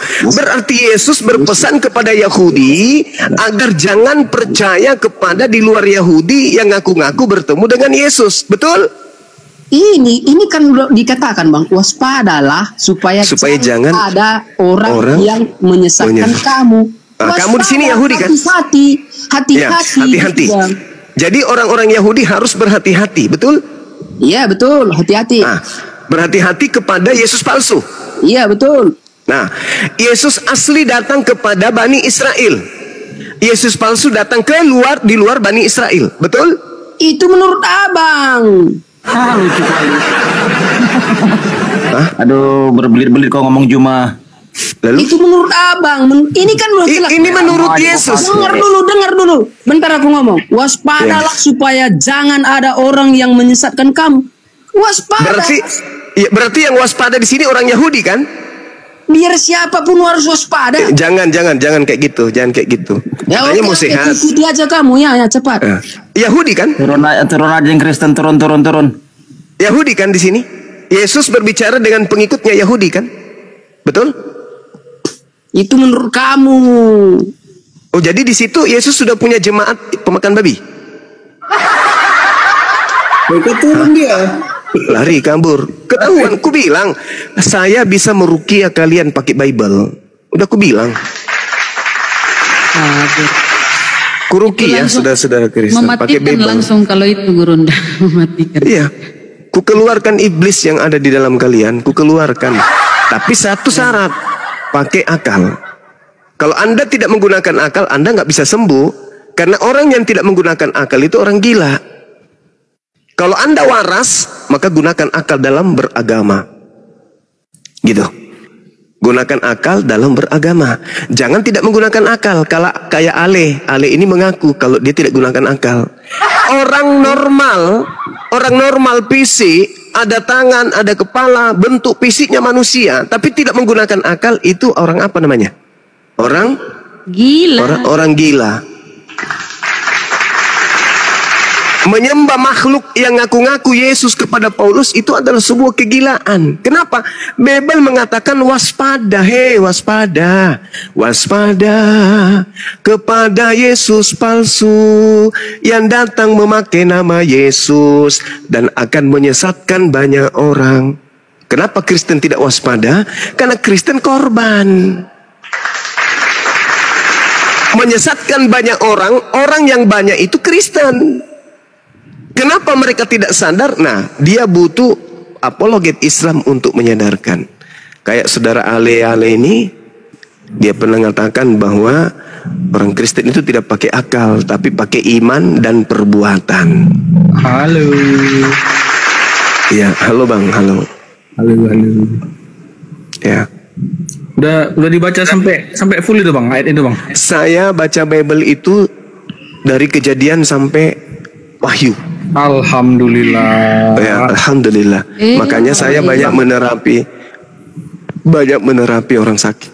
Maka Injil itu diberitakan kepada semua bangsa kan Bang? Injil yang mana dulu?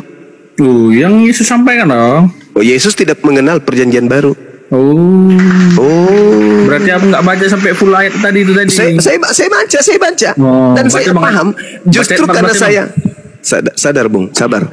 Justru karena saya baca Bible, saya tahu kalau Bible itu bukan Injilnya Yesus.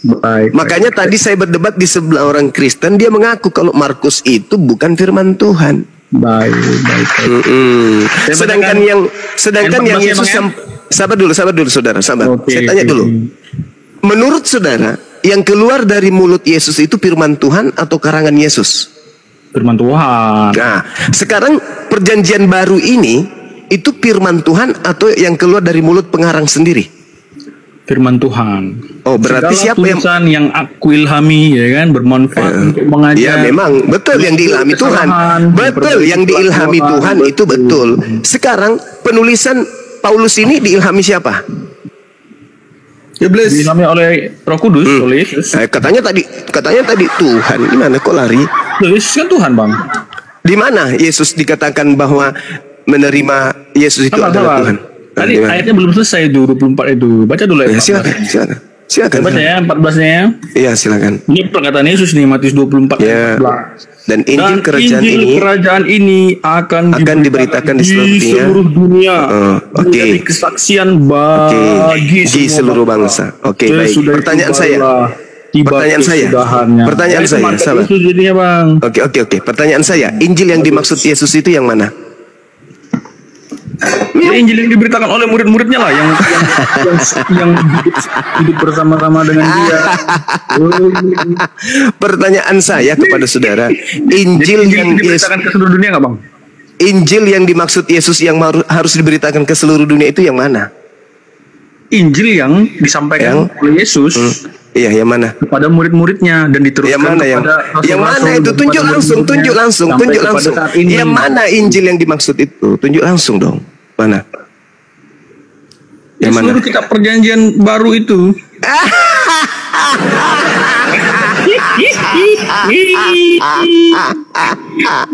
Jadi udah jelas Bang. Makasih Bang ya, aku dapat insight baru ini dari ayat ini ya. Bahwa ada mandat Yesus untuk menyampaikan Injil ke seluruh dunia.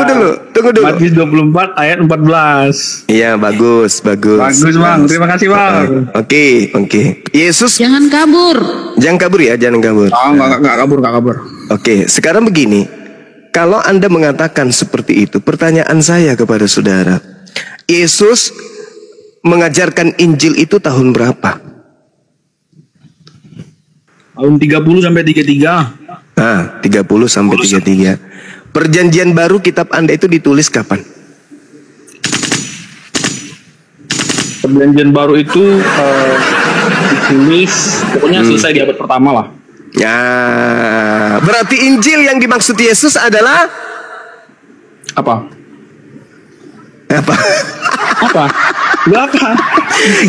Injil yang dimaksud Yesus. Jadi apa yang sudah disampaikan itu diceritakan, ya kan? Diceritakan kepada siapa? By verbal, ya kan? By verbal nih dari murid kepada contoh Markus. Ya kan? Oke, Markus, contoh kita ambil Markus. Kemudian dibukukan, kan begitu. Oke. Contoh nih. Yesus Anda katakan mengajarkan Injil dari tahun 30 ke 33. Markus hadir nggak di situ? Markus murid Yesus hadir dong. Mana dalilnya? Tunjuk. Nggak ada di Alkitab, nggak ada dalilnya. Okay. Tapi kan mereka itu saksi Bang. Bentar ya, saya buka di. Kalau dia saksi, ada dong di situ. Kalau dia saksi. Saya tanya Markus dulu. Di mana Markus pada saat Yesus melakukan penginjilan selama 3 tahun? Markus kan murid Yesus, Bang. Di mana tertulis Markus murid Yesus? Loh, murid Yesus itu kan ada 70, Bang. Di mana tertulis? Bang. Bukan cuma 12 orang. Iya. Anggaplah 1000 terlalu sedikit kalau 70. Anggaplah 1000. Anggaplah 1000. Injil bukan tulisan. Anggaplah 1000. Nah, sekarang tunjukkan kepada saya di mana disebutkan Markus itu murid Yesus. Ada 70 murid Yesus. Di mana tertulis Markus murid Yesus? Loh, murid Yesus itu kan gak hanya 12, Bang. Ada 70 orang murid Yesus. Yesus berkata di dalam Yohanes 6:70, bukankah aku yang memilih engkau yang 12? Nah, di mana Markus ini dipilih? Tapi ada pengutusan 70 orang kan? Di mana Yesus memilih Markus? Ada nggak Yesus mengutus 70 orang, Bang? Di mana Yesus memilih Markus? Yesus mengutus 70 murid kan? Ada kan? Kalau 70 oke. Anggaplah 70. Yohanes, Matius, Markus. Siapa lagi? Siapa lagi? Pasang itu mereka ada 35 pasang itu. Berdua mereka. Markus, Matius, Lukas, Yohanes. Yang 16-nya siapa? Sebutkan. 16? Kan 20 katanya. 70. Berapa 70. Itu? 60. 64 lagi. 66 lagi. Siapa lagi? 66 ini. Enggak dijelaskan, tapi enggak dijelaskan. Terus dari mana munculnya Markus ini? Loh iya, dia itu kan salah satu muridnya berarti. Iya, lalu yang 66 mana muridnya? Mana tulisannya yang 66 orang ini? Ya enggak semuanya menulis, Bang. Lah, kalau begitu mana data validnya Markus menulis berdasarkan perintah Yesus mana? Lah itu udah ada firmannya, Bang. Berarti dia menulis dong. Mana?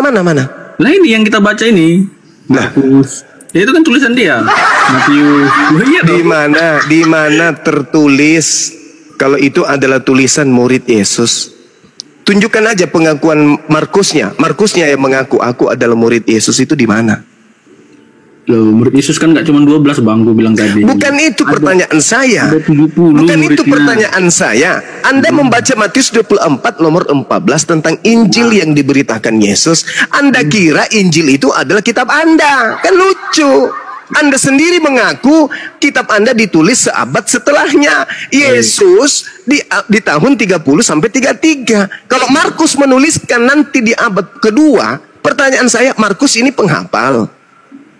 Baik, berarti Injil yang diberikan kepada Isa itu mana, Bang, dia?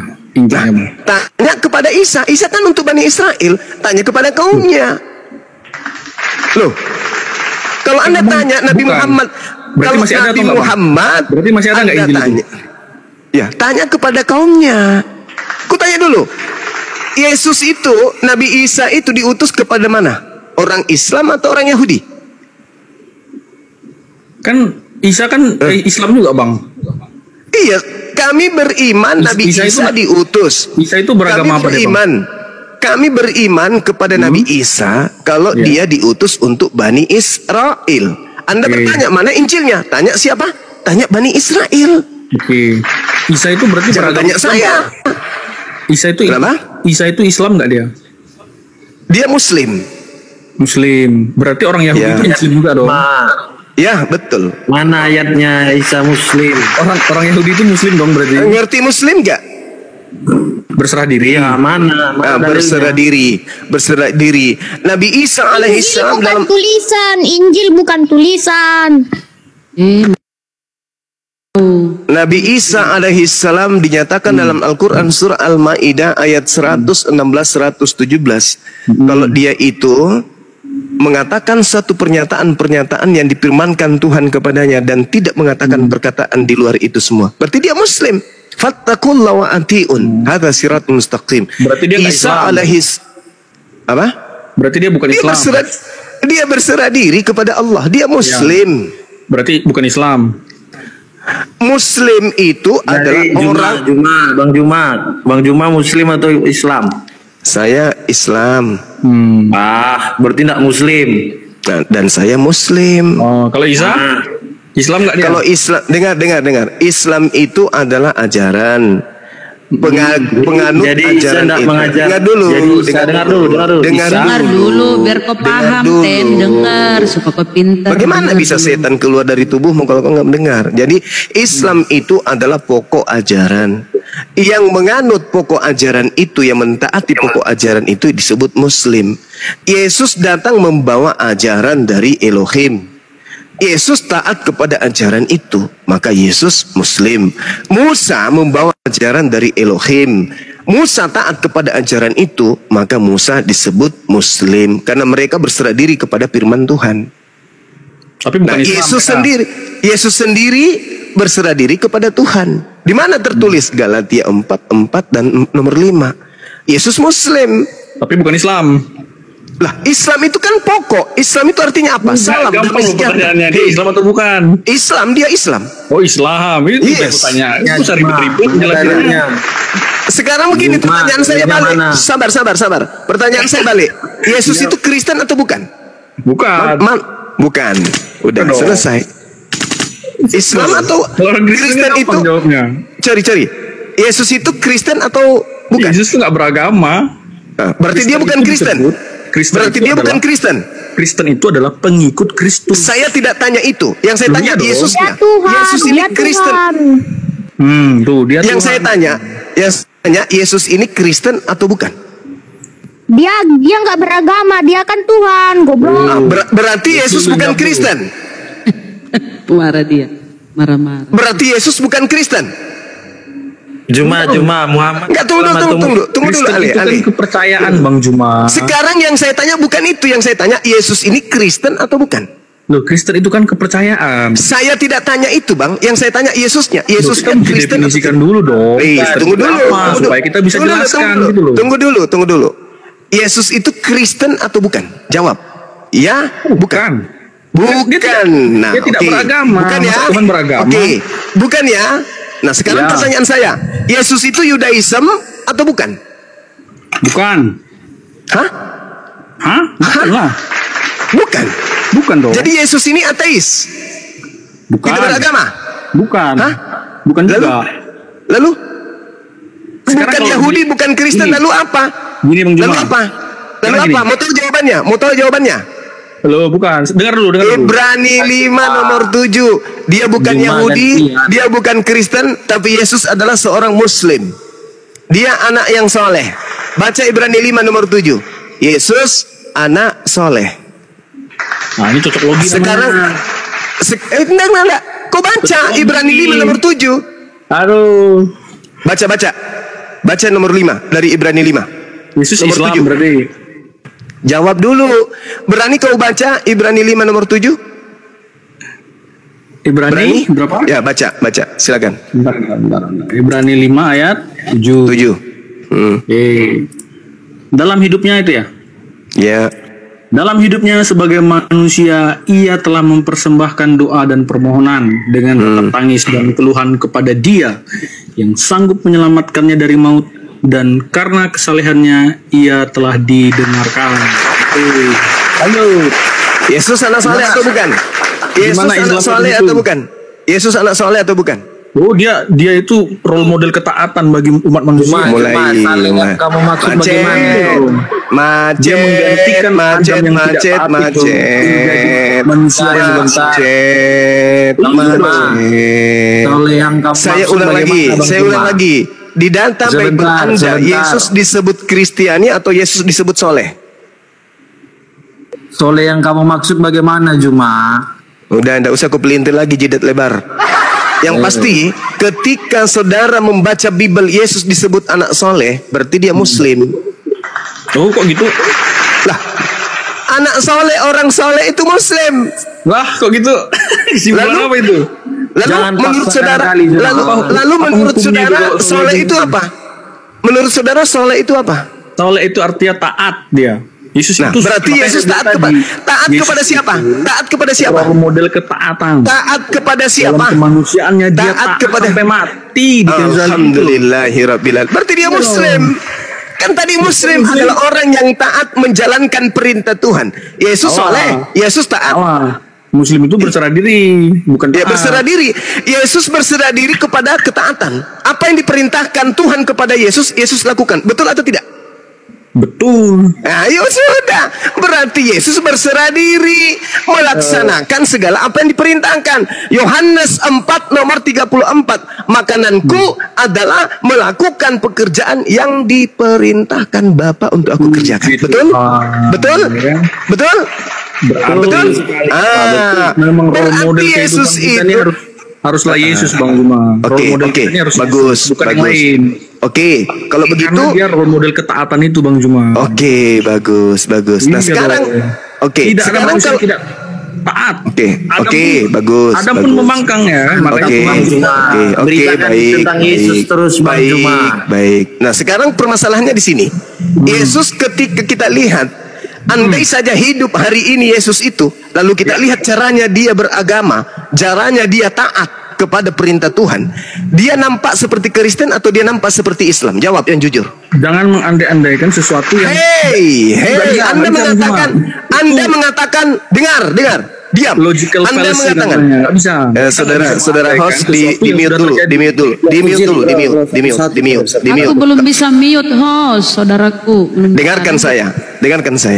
Andai saja kemudian Yesus Anda lihat pada saat dia datang di tengah-tengah Bani Israel, prosesi yang dilakukan dalam hidup keagamaannya, dia itu nampak seperti Islam atau dia nampak seperti Kristen? Jawab dengan jujur. Silakan buka mic. Kristen. Anda lihat, Karena dia mengajarkan kasih. Saya tidak mengajarkan kasih. Oke. Iya dong, gimana sih? Baik. Oke. Intik ajaran Kristen itu kan kasih. Oke, sekarang maka yang dilakukan adalah kasih, Bang Juma. Di agama Islam diajarkan kasih, Juma. Sekarang begini. Tolong saudara-saudara Kristen saya di sini tunjukkan ajaran kasih di dalam Kristen yang tidak ada di agama lain. Silakan. Saya ingin tahu apa itu kasih. Memberikan nyawanya, Juma. Ada enggak Nabi Muhammadmu, Juma? Kenapa kamu tidak ikuti? Kenapa kamu tidak ikuti Yesus? Kalau begitu, Juma, saya bertanya hei, diam, Ale, jidat lebar, diam. Kamu itu nggak ada ilmu. Kalau perlu kau turun aja. Kau sudah kubuat menangis kemarin kan? Mending Anda turun ke gereja colok pantat pendeta.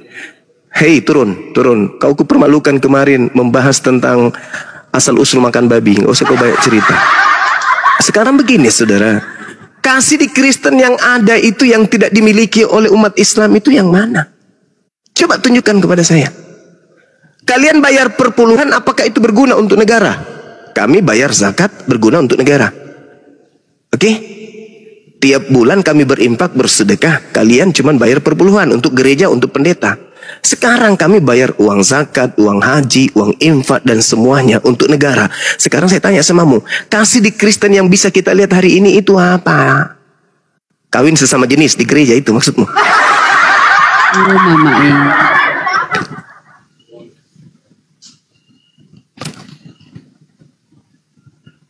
Ayo. Apa ini? Konteksnya apa nih? Mana kasih di Kristen yang bisa kita lihat hari ini yang tidak ada di agama Islam? Banyak. Iya, contoh satu aja dulu. Jangan banyak, satu aja dulu. Loh, iya dong. Apa satu? Apa satu ini? Apa satu? Mengasihi sesama. Kasih bukti dong. Kasih bukti mengasihi sesama. Banyak, Juma. Iya, yang mana itu? Orang Kristen itu orang-orang yang mana? Yang mana kasih di dalam Kristen yang bisa kita lihat hari ini? Yang mana? Sesama jenis. Oke, Sesama jenis maksudnya? Gini. Contoh. Nah, minimal ya, tidak ada orang Kristen itu yang melarang ya orang lain itu beribadah. Yang disebut kasih di Kristen itu mana? Tunjukkan. Kasih cuma. Mana? Itu satu, ya kan? Kedua. Mana satu itu apa? Dengar dulu. Kedua. Ya, mana satu itu? Satu dulu. Kalau tidak Anda turun. Saya nggak suka pembohong. Saya nggak suka dengan pembohong licik. Satu apa? Menghormati, ya kan? Menghormati apa? Beribadahnya orang lain. Tidak. Oh begitu. Tempat ibadah itu nggak ada. Begitu. Oke. Sekarang kalau kalian mayoritas di negara ini, kalian bisa menghormati orang beribadah. Bisa. Tolikara 2016 masjid dibakar.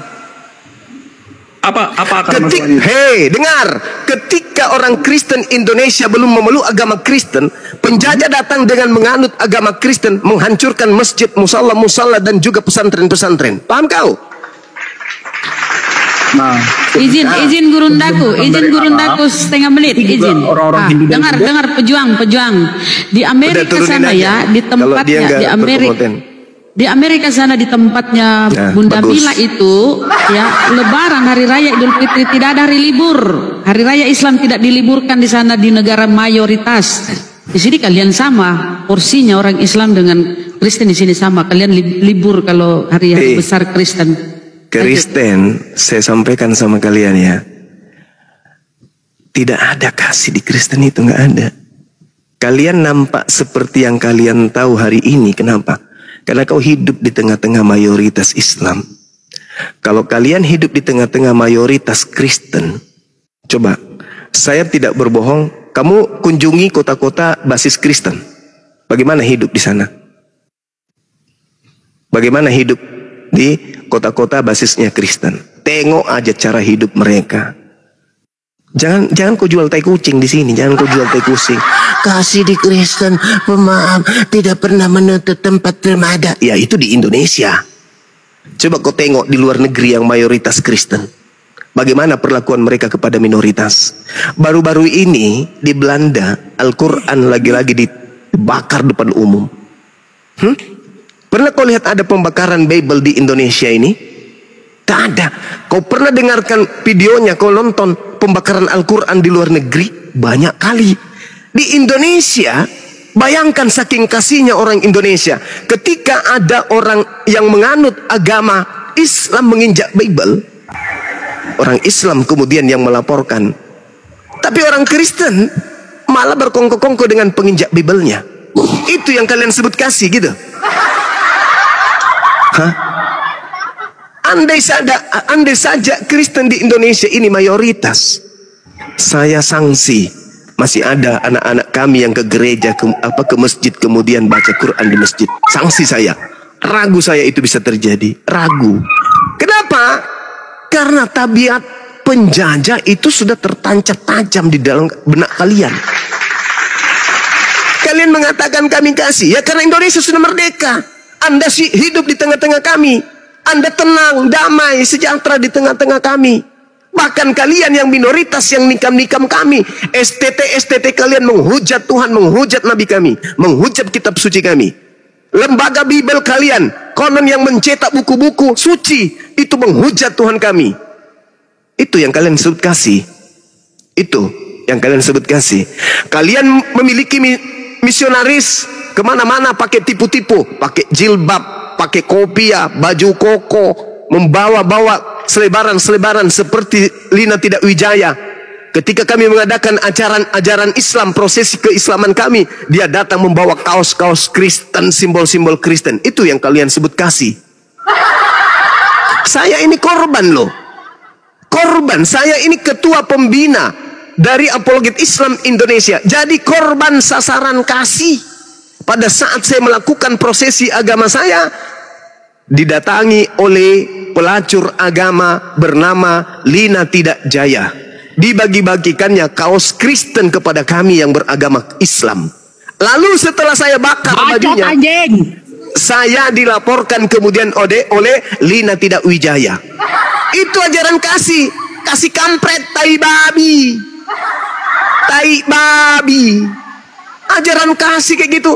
Kalau ajaran kasih itu datangnya dari rahmat, ini datangnya dari penjajah. Hey, Kristen masuk ke Indonesia itu dari penjajah. Jangan kau sebutkan kasih agama Kristen itu. Tai babi. Gak ada kasih di agamamu. Gak ada. Kau katakan kasih. Tengok Matius 22. Apa yang diterangkan di sana di Matius 22?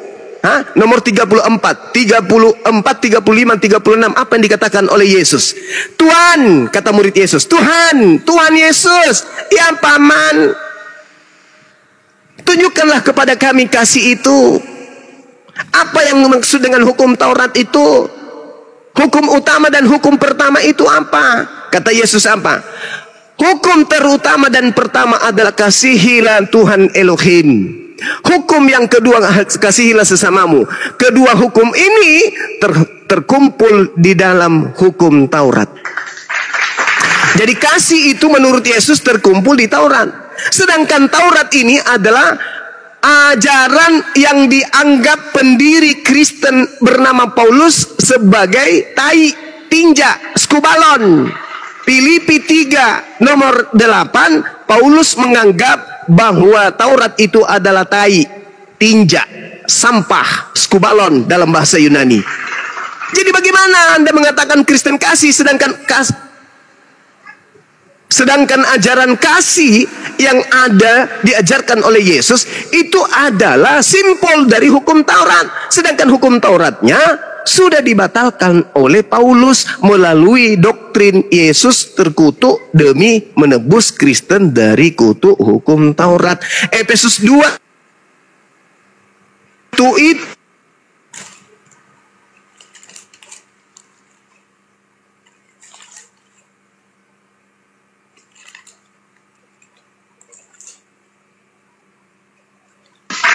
makanya tadi saya minta tunjukkan satu ajaran kasih di Kristen yang tidak dimiliki oleh umat Islam. Katanya apa? Memaafkan katanya. Hei, kalau Islam itu tidak memaafkan, ketika penjajah 350 tahun menjajah, membunuh, merampok, memperkosa, merampas, menjadikan jutaan anak-anak menjadi yatim, wanita menjadi janda, jutaan dibuat oleh Kristen. Dengan notabene politik datang merampas rempah-rempah di Nusantara ini. Begitu dia pulang, gerejanya masih berdiri. Bahkan dia mendirikan lembaganya masih ada. Coba, apakah umat Islam yang memperjuangkan kemerdekaan merubuhkan gereja peninggalan Belanda? Tidak. Itu baru disebut pemaaf. Pemaaf. 350 tahun kita berdarah-darah dibuat oleh penjajah Belanda. Harusnya kalau Islam itu tidak kasih, maka tempat-tempat ibadah penjajah laknatullah ini diratakan dengan tanah. Pengikut-pengikutnya, antek-anteknya, mata-matanya, budak-budak seksnya, tukang cuci piringnya, tukang lap gerejanya, tukang kebunnya, semuanya kita ratakan dengan tanah. Tapi buktinya enggak kan? Kalian masih ada kan? Keturunan dari pengikut Belanda masih ada kan kalian? Masih. Bang Suma, kasih itu apa? Kasih itu adalah ketaatan. Di mana? Coba buka. Apanya? Buka dalilnya. Matius 22 nomor 38 tadi. Kamu tidak dengar? Matius berapa? Matius 22. Nah ini bahaya ini. Mengajar kasih, penganut kasih tapi Bibelnya nggak paham. Malah bertanya Matius berapa? Baca coba. Ya Anda lah yang baca. Sudah. Sudah, silakan. Kasih itu apa? Kasihilah Tuhan Elohim. Satu. Betul? Kasih itu sabar. Mama, sabar menjalankan perintah Elohim. Betul? Kasih itu murah hati. Murah hati menjalankan perintah Elohim. Betul? Ia tidak cemburu. Tidak cemburu melihat kebenaran atau penganut-penganut pecinta dunia. Betul? Ia tidak memegahkan diri dan tidak sombong. Ia tidak memegahkan diri. Anda memegahkan diri, mengatakan diri Anda anak-anak Tuhan. Betul? Anda sementara menunjukkan kesombongan dengan berkata-kata yang tidak. Sekarang saya tanya kepada saudara. Hei, sekarang, hei, tidak ada itu, tidak ada. Kalau kasih, dengar, kalau dengar. Anda tidak dengar. Kalau kasih ada di dalam Kristen, kalian tidak ada Kristen. Karena kasih itu adalah satu. Kasih itu adalah mendengarkan perintah Tuhan. Betul? Kasih kepada Tuhan itu hukum utama dan terutama. Betul? Terus baca hukum yang kedua. Sekarang saya tanya dulu samamu. Kasih itu, dengar, kasih itu adalah mentaati perintah-perintah Tuhan. Betul? Betul, barang siapa nah, betul. Sekarang pertanyaan saya, perintah Tuhan itu ada di Taurat atau ada di Perjanjian Baru? Perintah itu ada di Perjanjian Baru.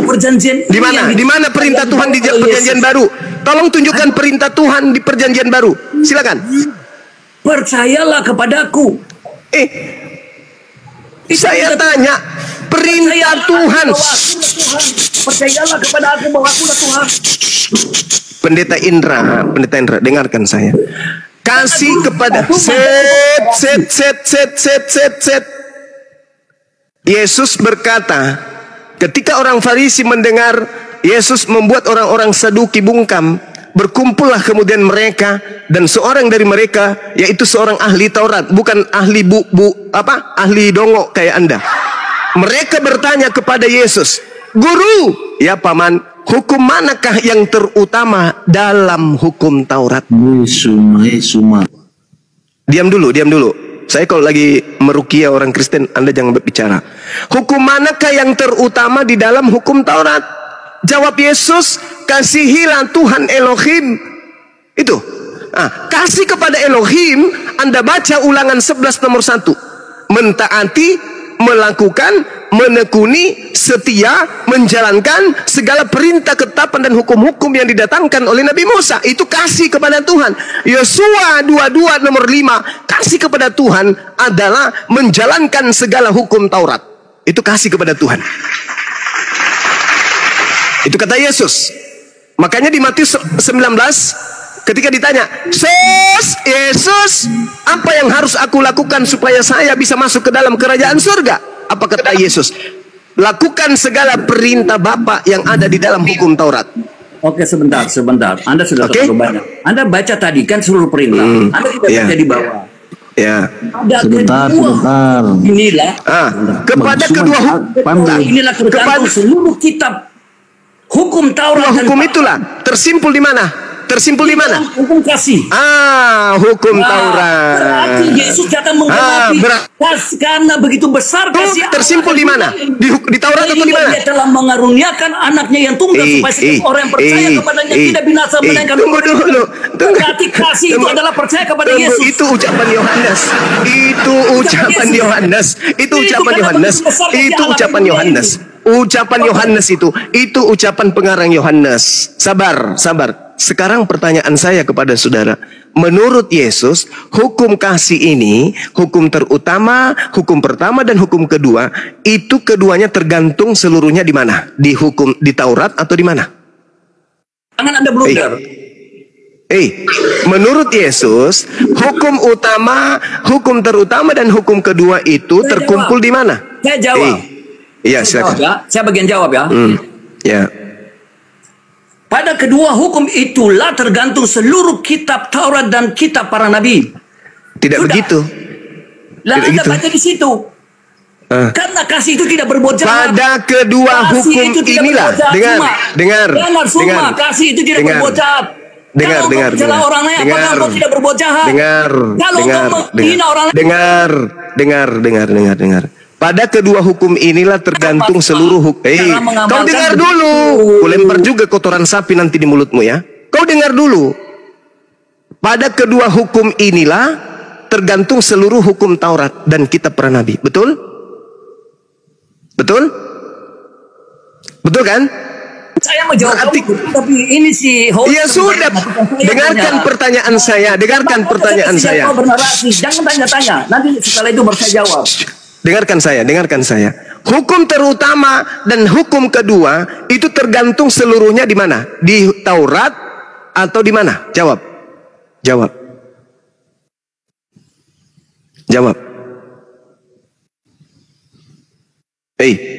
Pendeta Indra, kasih tai sapi.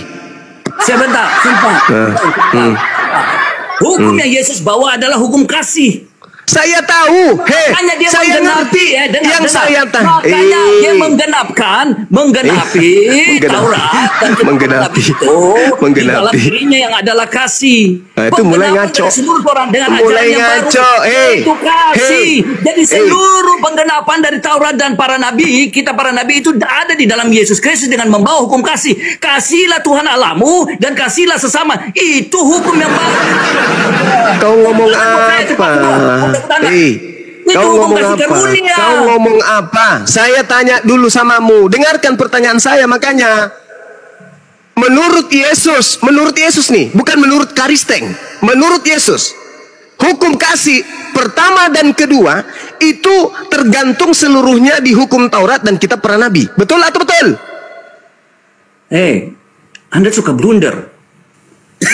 Lari kemana? Anda otak jawab. Kamu baca sebentar. Saya ulang lagi. Kalau saya jawab lagi, sekali lagi ya. Pada kedua sampai Anda dengar. Pada kedua sebentar nanti kau kaji baik. Dengarkan dulu saya. Dengarkan saya saudara. Saudara Indra, duduk yang tenang saudara ya. Jangan sampai kamu ditertawakan oleh Kristen lain. Oke, saya anggap kamu itu mulutmu bagus, lincah, kayak mesin peninggalan Belanda tahun 3. Oke, saya terhibur dengan cara Anda berdialog. Tapi tolong yang inilah yang terarah gitu loh. Apa yang ditanya itu yang dijawab. Kan saya bertanya, diam dulu. Kan saya bertanya, menurut Yesus, bukan menurut Anda. Menurut Yesus loh yang saya tanya. Menurut Yesus, ya kenapa Bang Suma? Hukum pertama dan hukum kedua itu tergantung seluruh hukum Taurat dan kitab para nabi. Betul atau betul? Betul. Betul. Berarti hukum kasih itu tergantungnya di Taurat. Betul atau betul? Anda pengertian sudah baca bagus. Tetapi datang mulai. Dengar. Pada kedua mulai kita menganalisa tulisan nih. Sama-sama menganalisa ya. Anda kan cerdas. Ya, silakan. Kita analisa tulisan. Ya. Pada kedua hukum Taurat ini, kata pada berarti ditujukan kepada kedua hukum Taurat ini. Tergantung. Jadi hukum Taurat dan kitab para nabi tergantung kepada kedua hukum Taurat. Kata pada itu menunjukkan kepada keduanya, bukan kepada siapa? Kepada siapa? Kepada kedua hukum ini, kasih ini. Nah, jadi hukum kasih kepada Elohim. Dengar. Kasih kepada Tuhan dan kasih kepada manusia, semuanya tergantung pada hukum Taurat. Betul? Oke. Sekarang hukum Taurat itu menurut Yesus di Efesus 2 nomor 15 sudah dibatalkan atau tidak? Tidak dibatalkan, tapi disatukan. Nenekmu kiper. Pantasan mulutmu 3. Baca Efesus 2. Baca Efesus 2 nomor 15. Saya ingin dengar, silakan. Sebab dengan matinya dia sebagai manusia ia telah membatalkan hukum Taurat dengan segala perintah dan ketentuannya untuk menciptakan satu manusia baru. Apa itu tertulis dalam pengertian bahwa dia menjadikan itu jadi satu di dalam tubuh Yesus. Oke. Saya ikuti. Tidak pembatalan kan? Saya ikuti. Dalam tubuh Yesus Kristus. Pembatalan yang dikatakan oleh Rasul Paulus adalah menjadikan keduanya menjadi satu di dalam Yesus Kristus. Nah, batal berarti Taurat. Hukum Taurat dan hukum kasih dijadikan satu di dalam tubuh Yesus Kristus. Batal atau tidak? Dia tidak dibatalkan. Karena sudah dijadikan satu di dalam Yesus Kristus. Batal itu berarti. Penggenapannya di dalam Yesus. Saudara. Kalau dibatalkan berarti dia tidak berlaku. Tetapi dia kenapa? Dia masih berlaku dengan cara apa? Hukum kasih itu sudah menyangkut seluruh hukum Taurat. Anda dengarkan. Saya bacakan pelan-pelan. Saya bacakan pelan-pelan. Oke? Tenang. Sebab dengan matinya Yesus sebagai manusia, Yesus telah katargeo dalam bahasa Yunani. Katargeo itu artinya membinasakan, membatalkan, melenyapkan. Oke? Apa yang dilenyapkan? Hukum Taurat dengan segala perintah dan ketentuan yang ada di dalamnya. Anda mau pelintir? Anda mau melintir lagi? Dengan matinya Yesus sebagai manusia, Yesus telah membatalkan, katargeo dalam bahasa Yunani, membinasakan, melenyapkan, menghilangkan, melepaskan hukum Taurat dengan segala perintah dan ketentuannya. Artinya hukum kasih yang tadi di dalam Matius 22 nomor 38 itu sudah dibatalkan, dihapuskan. Betul atau betul? Jawab, jujur. Jujurlah padaku, biar iblismu keluar. Jujurlah padaku, biar kau tidak lagi jadi Kristen. Jujurlah padaku, biar kau tidak penjelasan gila. tambahan Rasul Paulus sehingga membangun pengertian yang benar dari Anda. Dia tidak membatalkan, artinya menghilangkan dan tidak berlaku. Hei, menempatkan dia di kenapa dalam Anda diri mengatakan dia tidak membatalkan, sedangkan dalilnya mengatakan dia telah membatalkan? Yang mana yang betul, Anda atau Dia Paulus? membatalkan dan menempatkan di dalam Yesus Kristus. Tak ada urusan itu, tak ada urusan, tak ada urusan. Tuh, akui dulu, akui dulu, akui dulu, saudara, akui dulu, saudara, akui dulu. Menurut Paulus, Anda harus punya kasih ya, cara kita berdiskusi ya. Dengar, dia mengatakan, dia mengatakan apa? Dia mengatakan bahwa menciptakannya keduanya, jadi menciptakan keduanya di dalam diri Yesus Kristus. Saya paham itu sebenarnya dia tidak berdiri sendiri lagi, hukum Taurat itu tidak berdiri sendiri lagi, saya paham itu, Bu. Menjadi satu kesatuan di dalam Yesus Kristus. Saya sangat paham. Dan apa yang dikatakan tadi dalam tulis dalam Matius, bahwa pada kedua hukum ini tergantung seluruh kitab para nabi dan kitab hukum Taurat. Saya sangat paham. Dia sedang menempatkannya itu, bukan kau bilang katanya bahasa Yunani katanya menghilangkan, membunuh kan? Saya sangat paham. Saya sangat paham itu. Hei, hukum Taurat dia tidak berdiri sendiri lagi, Diam. Itu maksudnya tidak berlaku lagi, dia tidak berdiri sendiri, karena dia harus ditempatkan di dalam diri Yesus Kristus. Itu maksudnya. Oke, diam. Lanjut. Saya uraikan samamu, dengarkan pelan-pelan. Yesus adalah Bani Israel. Yesus datang mengatakan kasih itu ya terkumpul di dalam hukum Taurat dan kitab para nabi. Itu menurut Yesus. Oke, itu menurut siapa? Menurut Yesus. Nah, sekarang menurut Paulus bagaimana? Dengarkan saya.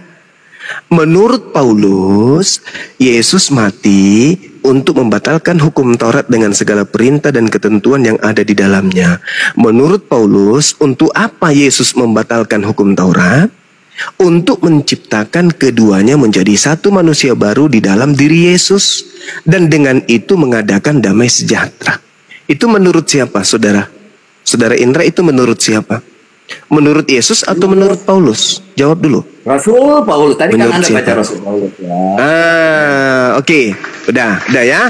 Menurut Paulus, Yesus sudah membatalkan hukum Taurat. Nah, sekarang pertanyaannya gini. Ketika Yesus menurut tuduhan Paulus menciptakan kedua kasih tadi pada diri manusia baru di dalam dirinya, dan dengan itu mengadakan damai sejahtera. Artinya damai sejahtera yang dimaksud di sini adalah membunuh dirinya di atas tiang salib dengan cara terkutuk demi untuk menebus kutuk hukum Taurat. Betul atau betul? Betul atau betul? Betul. Berarti sudah nggak ada lagi hukum Taurat, kan?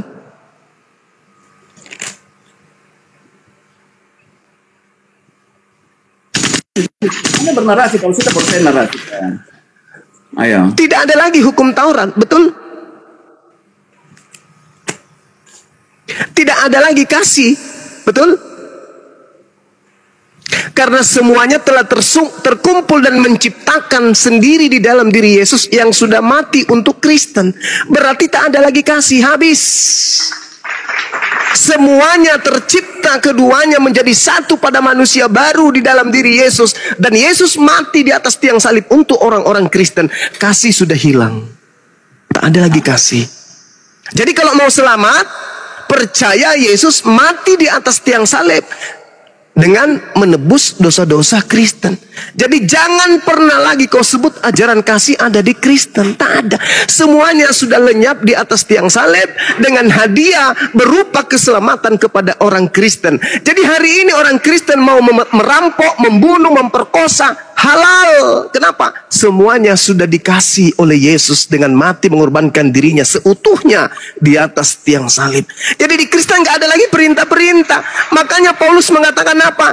Jangan lagi kamu mau tunduk kepada perintah ini, perintah itu, perintah ini, perintah ini. Jangan lagi. Sebab Yesus Kristus sudah datang untuk memenangkan kita dari perbuatan, dari pengaruh dosa maut. Coba tunjukkan kepada saya di mana ada di dalam hukum Kristen ini haram, ini halal, ini makruh, ini mubah. Di mana? Gak ada lagi, Bang. Ibrani 6 nomor 1. Oke. Kolose 2, 1 perikop Anda baca. Jangan lagi kau mau diperbudak perintah-perintah, jangan makan ini, jangan makan itu. Jangan lagi. Semuanya halal dalam darah Yesus. Ada lagi. Makanya kalau orang Kristen itu mengajarkan ajaran kasih, saya itu tertawa. Di Kristen itu tak ada kasih. Semuanya telah menciptakan menjadi baru, satu di dalam diri Yesus, dan itu sudah jadi korban di atas tiang salib. Kasih itu sudah sepenuhnya terbayar oleh darah Yesus. Jadi orang Kristen hari ini mau perkosa dirinya sendiri, perkosa apapun, mau makan apapun, apapun, itu sudah halal. Tak ada lagi menyembah Allah, nggak ada lagi, nggak ada lagi. Sudah terkumpul di dalam diri Yesus. Menurut siapa? Menurut Paulus. Makanya Kristen itu agama yang paling enak. Mati masuk surga, dosa diambil alih sama Yesus. Tak ada larangan begini, tak ada larangan begitu, nggak ada di Kristen itu, nggak ada, nggak ada. Jadi Kristen itu adalah ajaran kasihnya sudah dibatalkan semuanya. Makanya saudara-saudara yang lemah akal yang mau selamat instan dengan doktrin dan dogma, silakan baptis dalam Kristus Yesus. Silakan masuk Kristen. Oh, selamat Anda. Selamat pasti. Tapi itu hanya angan-angan. Karena yang berkata di dalam Efesus itu bukan Yesus, itu perkataan Paulus. Saya Muslim lebih percaya kepada Yesus. Dalam Matius 5 nomor 19 kata Yesus, barang siapa yang meniadakan hukum Taurat meskipun yang paling terkecil, lalu mengajarkan kepada anaknya, istrinya dan orang lain, maka dia akan menempati tempat terhina di dalam kerajaan langit. Oke, sudah. Saya lebih percaya kepada Yesus dong daripada Paulus. Sudah. Ya. Silakan. Untuk perkataan silakan. itu, saya bertanya kepada Anda. Untuk perkataan itu ya. Silakan. Kepada Yesus, kalau itu perkataan Yesus. Yes. Ketika penglihatan Yohanes di Pulau Patmos. Baik, mantap. Sebentar, Anda diam. Anda jangan panas dulu. Enggak, saya cuma geli aja, geli. Berada di Pulau Patmos. Geli aja. Sebentar, Anda diam dulu. Iya, silakan. Atau saya taat buat Anda toh. Silakan. Pada hari Tuhan aku dikuasai oleh Roh dan aku mendengar dari belakangku suatu suara yang nyaring seperti bunyi sangkakala. Kita lanjut ya, lanjut nanti Anda baca sendiri Wahyu 1 ayat mulai dari 9 ya, penglihatan Yohanes di Patmos. Lalu dia berpaling melihat suara yang berbicara kepadaku. Setelah aku berpaling tampaklah kepadaku 7 kaki dian emas, dan di tengah-tengah kaki dian itu ada seorang serupa anak manusia, berpakaian jubah yang panjangnya sampai di kaki dan dadanya berlilitkan ikat pinggang dari emas, kepalanya rambutnya putih bagaikan bulu yang putih. Berarti ada sosok ya yang menyerupai seorang manusia. Oke, ayat 17. Ketika aku melihat dia, tersungkurlah aku di depan kakinya seperti orang yang mati. Dan ayatnya selanjutnya dia berkata begini, di atasku lalu ia, tetapi kakinya sama seperti orang mati, tetapi ia meletakkan tangan kanannya di atasku dan berkata, jangan takut, akulah yang awal dan yang akhir, yang hidup. Aku telah mati, namun lihatlah aku hidup sampai selama-lamanya. Perkataan aku adalah yang awal dan yang akhir kita bawa ke Yesaya. Saya bawa satu-satu dalam pengertian ya. Jadi Alkitab menjawab Alkitab. Saya bawa ke Yesaya 44. Yesaya 44 ayat 6 di situ Allah berkata, beginilah firman Tuhan Raja dan Penebus Israel, Tuhan semesta alam. Bahwa akulah yang terdahulu dan akulah yang terkemudian. Tidak ada Allah selain daripadaku. Dia adalah Tuhan itu sendiri dan Allah. Dia yang mengatakan dirinya. Anda percaya kan? Sekarang saya minta pengakuan. Anda mengakui ini bahwa dia adalah Tuhan sesuai dengan wahyu. Wahyu yang diterima oleh Yohanes penglihatan. Dan Yesus sendiri berkata dari mulutnya bahwa akulah awal dan akhir. Itu perkataan Allah. Anda tidak percaya bahwa dia Allah Tuhan? Oke. Boleh saya? Oke. Saya percaya kepada Yesus. Ketika Yesus berkata, waspadalah kepada penyesat yang akan datang dengan memakai nama Yesus dan berkata, akulah Yesus. Saya percaya itu. Bahwa setelah Yesus terangkat, muncul Yesus palsu, mengaku akulah Alfa dan Omega. Kenapa? Kenapa saya percaya itu bukan Yesus? Karena Yesus yang mengatakan, akan datang Mesias palsu dan berkata akulah dia, dan dia akan menyesatkan banyak orang. Banyak orang yang disesatkan oleh Yesus palsu itulah yang disebut umat Kristiani. Oke, sampai di sini paham?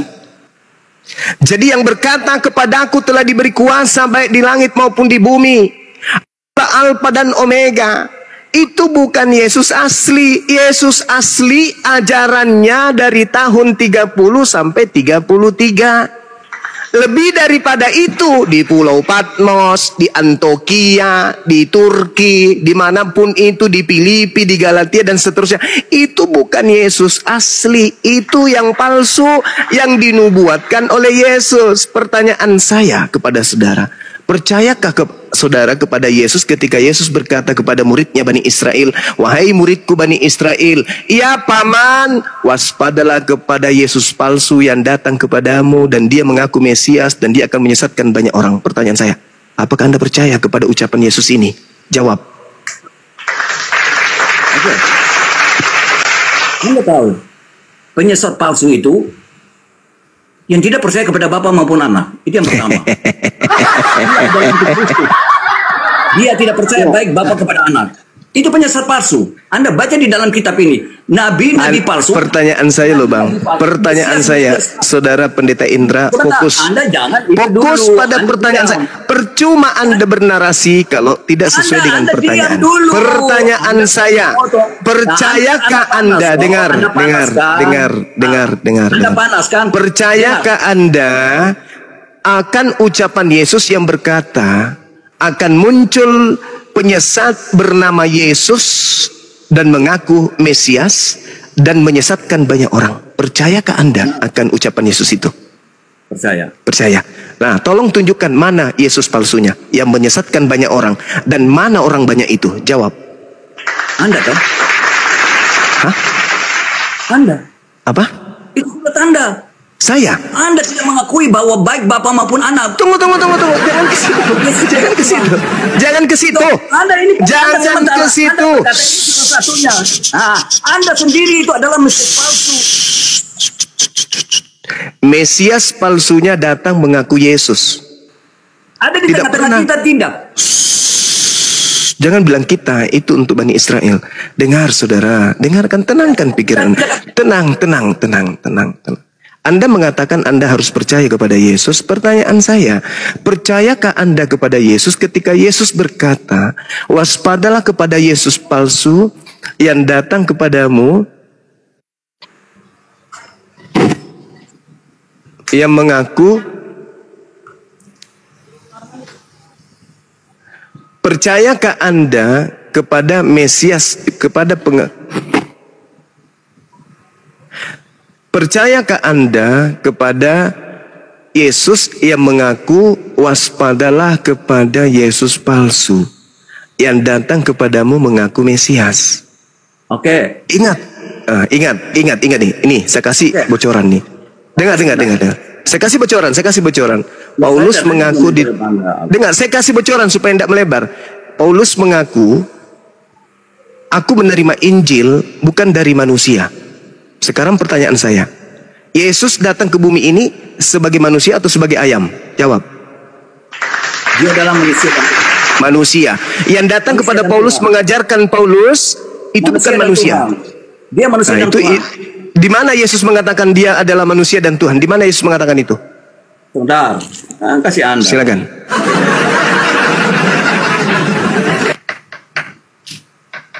Sebentar, Yohanes ya. Yohanes. Saya bukan baru cari. Saya bukan baru cari, saya kasih dengan dalil. Saya sudah hafal. Lah itu baru cari dalil. Ya, sebab jika kamu tidak percaya bahwa akulah dia, kamu akan mati dalam dosa. Sekarang kita Dia telah siapa? akulah dia. Dia siapa? Dia siapa? Dia, sekarang kita telah. Dia siapa? Dia siapa? Ya, justru itu Anda telah ketika dia berkata bahwa siapa? Dia siapa? Dia siapa? Anda sebentar, saya bawa di Yesaya. Kenapa larinya ke Yesaya? Loh, Anda Alkitab sekarang pertanyaan saya, percayakah Anda kalau jangan kau potong cuma nanti baru kau jangan melebar kemana-mana. Percayakah Anda bahwa Yesus berpesan kepada pengikutnya Bani Israel akan datang Yesus palsu? Aduh. Percaya atau tidak? Percaya atau tidak? Sekarang kau minta saya jawab. Saya jawab. Percaya tidak akan datang setelah Yesus palsu? Percaya tidak? Kau suruh saya buktikan ya. Nah, kau diam. Bisa. Pertanyaan saya, percaya tidak Anda? Percaya tidak Anda kalau Yesus itu mengucapkan nubuat akan datang Yesus palsu? Percaya atau tidak? Percaya. Oke, percaya. Yesus palsu ini menurut Yesus akan menyesatkan banyak orang. Percaya atau tidak? Percaya. Nah, sekarang Yesus palsunya datang kepada siapa? Dan orang banyak itu siapa? Jawab. Loh, Yesus palsu ada di antara kita manusia. Sekarang saya memberitahu kepadamu, ketika Yesus memberikan penglihatan kepada Yohanes di Patmos, ketika Yesus datang dalam bentuk terang, itu penglihatan itu hanya di dalam siapa? Dimensi roh. Bisakah Yesus palsu berada dalam dimensi roh? Aku puas. Di mana melihat kau jadi bulan-bulanan. Tidak kan? Sekarang saya jawab kau. Dia berkata dalam Yohanes, akulah dia. Kalau kamu tidak percaya bahwa akulah dia, kamu bisa mati dalam dosa. Siapa? Dia siapa? Nah, kamu tidak percaya. Lalu dia berkata, dia mengambil merujuk. Kita telah data. Kita lihat di dalam Yesaya 43 ayat 25. Akulah dia yang menghapus dosa pemberontakanmu. Tadi dia berkata, kalau kamu tidak percaya bahwa akulah dia, kamu akan mati dalam dosamu. Mati dalam dosamu. Di dalam Yesaya dia berkata, akulah dia yang menghapus dosa. Karena dialah yang menghapus dosa itu. Jadi ketika kamu tidak percaya bahwa akulah dia, maka kamu akan mati dalam dosa. Siapa dia akulah dia? Di dalam ayat pertanyaan saya sederhana padahal. Dia berkata, akulah Tuhan dan tidak ada juru selamat selain daripadaku. Apa yang kau mau membantai ini? Apa yang kau mau membantah? Sekarang begini. Kalau aku sudah dimuliakan baru kamu percaya. Kita baca terus. Kalau anak manusia sudah ditinggikan, kamu percayalah bahwa akulah dia. Sekarang dia sudah menampakkan diri kepada Yohanes. Dia memberikan penglihatan dan penglihatan itu di dalam dimensi roh. Iblis dan manusia bisa masuk ke dalam dimensi Allah. Bisa enggak? Parah. Iblis bisa masuk ke dalam dimensi Allah dan manusia Mesias palsu bisa masuk ke dalam dimensi Allah. Tidak bisa. Pertanyaan saya. Itu jawaban. Pertanyaan saya dulu. Pertanyaan saya itu otentik cuma. Karena ini firman Allah. Saya tanya dulu. Waktu dia berkata Yohanes, aku pada hari Tuhan aku dikuasai oleh roh. Dia dimasukkan dalam dimensi Allah tidak? Pertanyaan saya. Yohanes 4 ayat 24 itu roh. Maka ketika dia dikuasai oleh roh berarti dia dikuasai dalam dimensi roh. Maka itu bisa memperoleh penglihatan. Nah, makanya kalau Anda lihat di bilangan bilangan 11. Saya kasih Anda dulu. Nanti saya kasih ayat supaya Anda pakai ya. Anda ingat dan Anda telah sendiri. Dengarlah firmanku, jika di antara kamu ada seorang nabi aku, Tuhan menyatakan diriku padanya dalam penglihatan. Aku berbicara dengan dia dalam mimpi. Nah, seluruh umat Tuhan menjadi nabi oleh karena Tuhan memberi rohnya. Kita buka di Pawahyuan Yoel. Kita buka. Saya bawa kau di situ. Di Yoel ya. Sebentar, saya baca di Yoel. Ini. Kemudian daripada itu akan terjadi bahwa aku akan mencurahkan rohku ke atas semua manusia. Pertanyaan saya. Maka anak-anakmu laki-laki dan perempuan akan bernubuat. Orang-orangmu yang tua akan mendapat mimpi. Turunan-turunanmu akan mendapat penglihatan.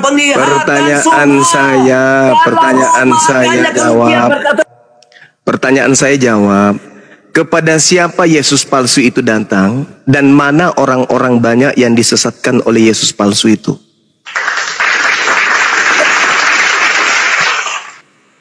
Banyak yang tidak percaya bahwa dia adalah Tuhan. Dia tidak percaya Bapa maupun Anak. pertanyaan saya, Yesus palsunya datang kepada siapa? Yesus palsu ada di antara kita kepada manusia. Yesus palsu ada di antara kita, berarti manusia. Yesus palsunya datang kepada siapa? Yesus palsu tidak ada dari surga.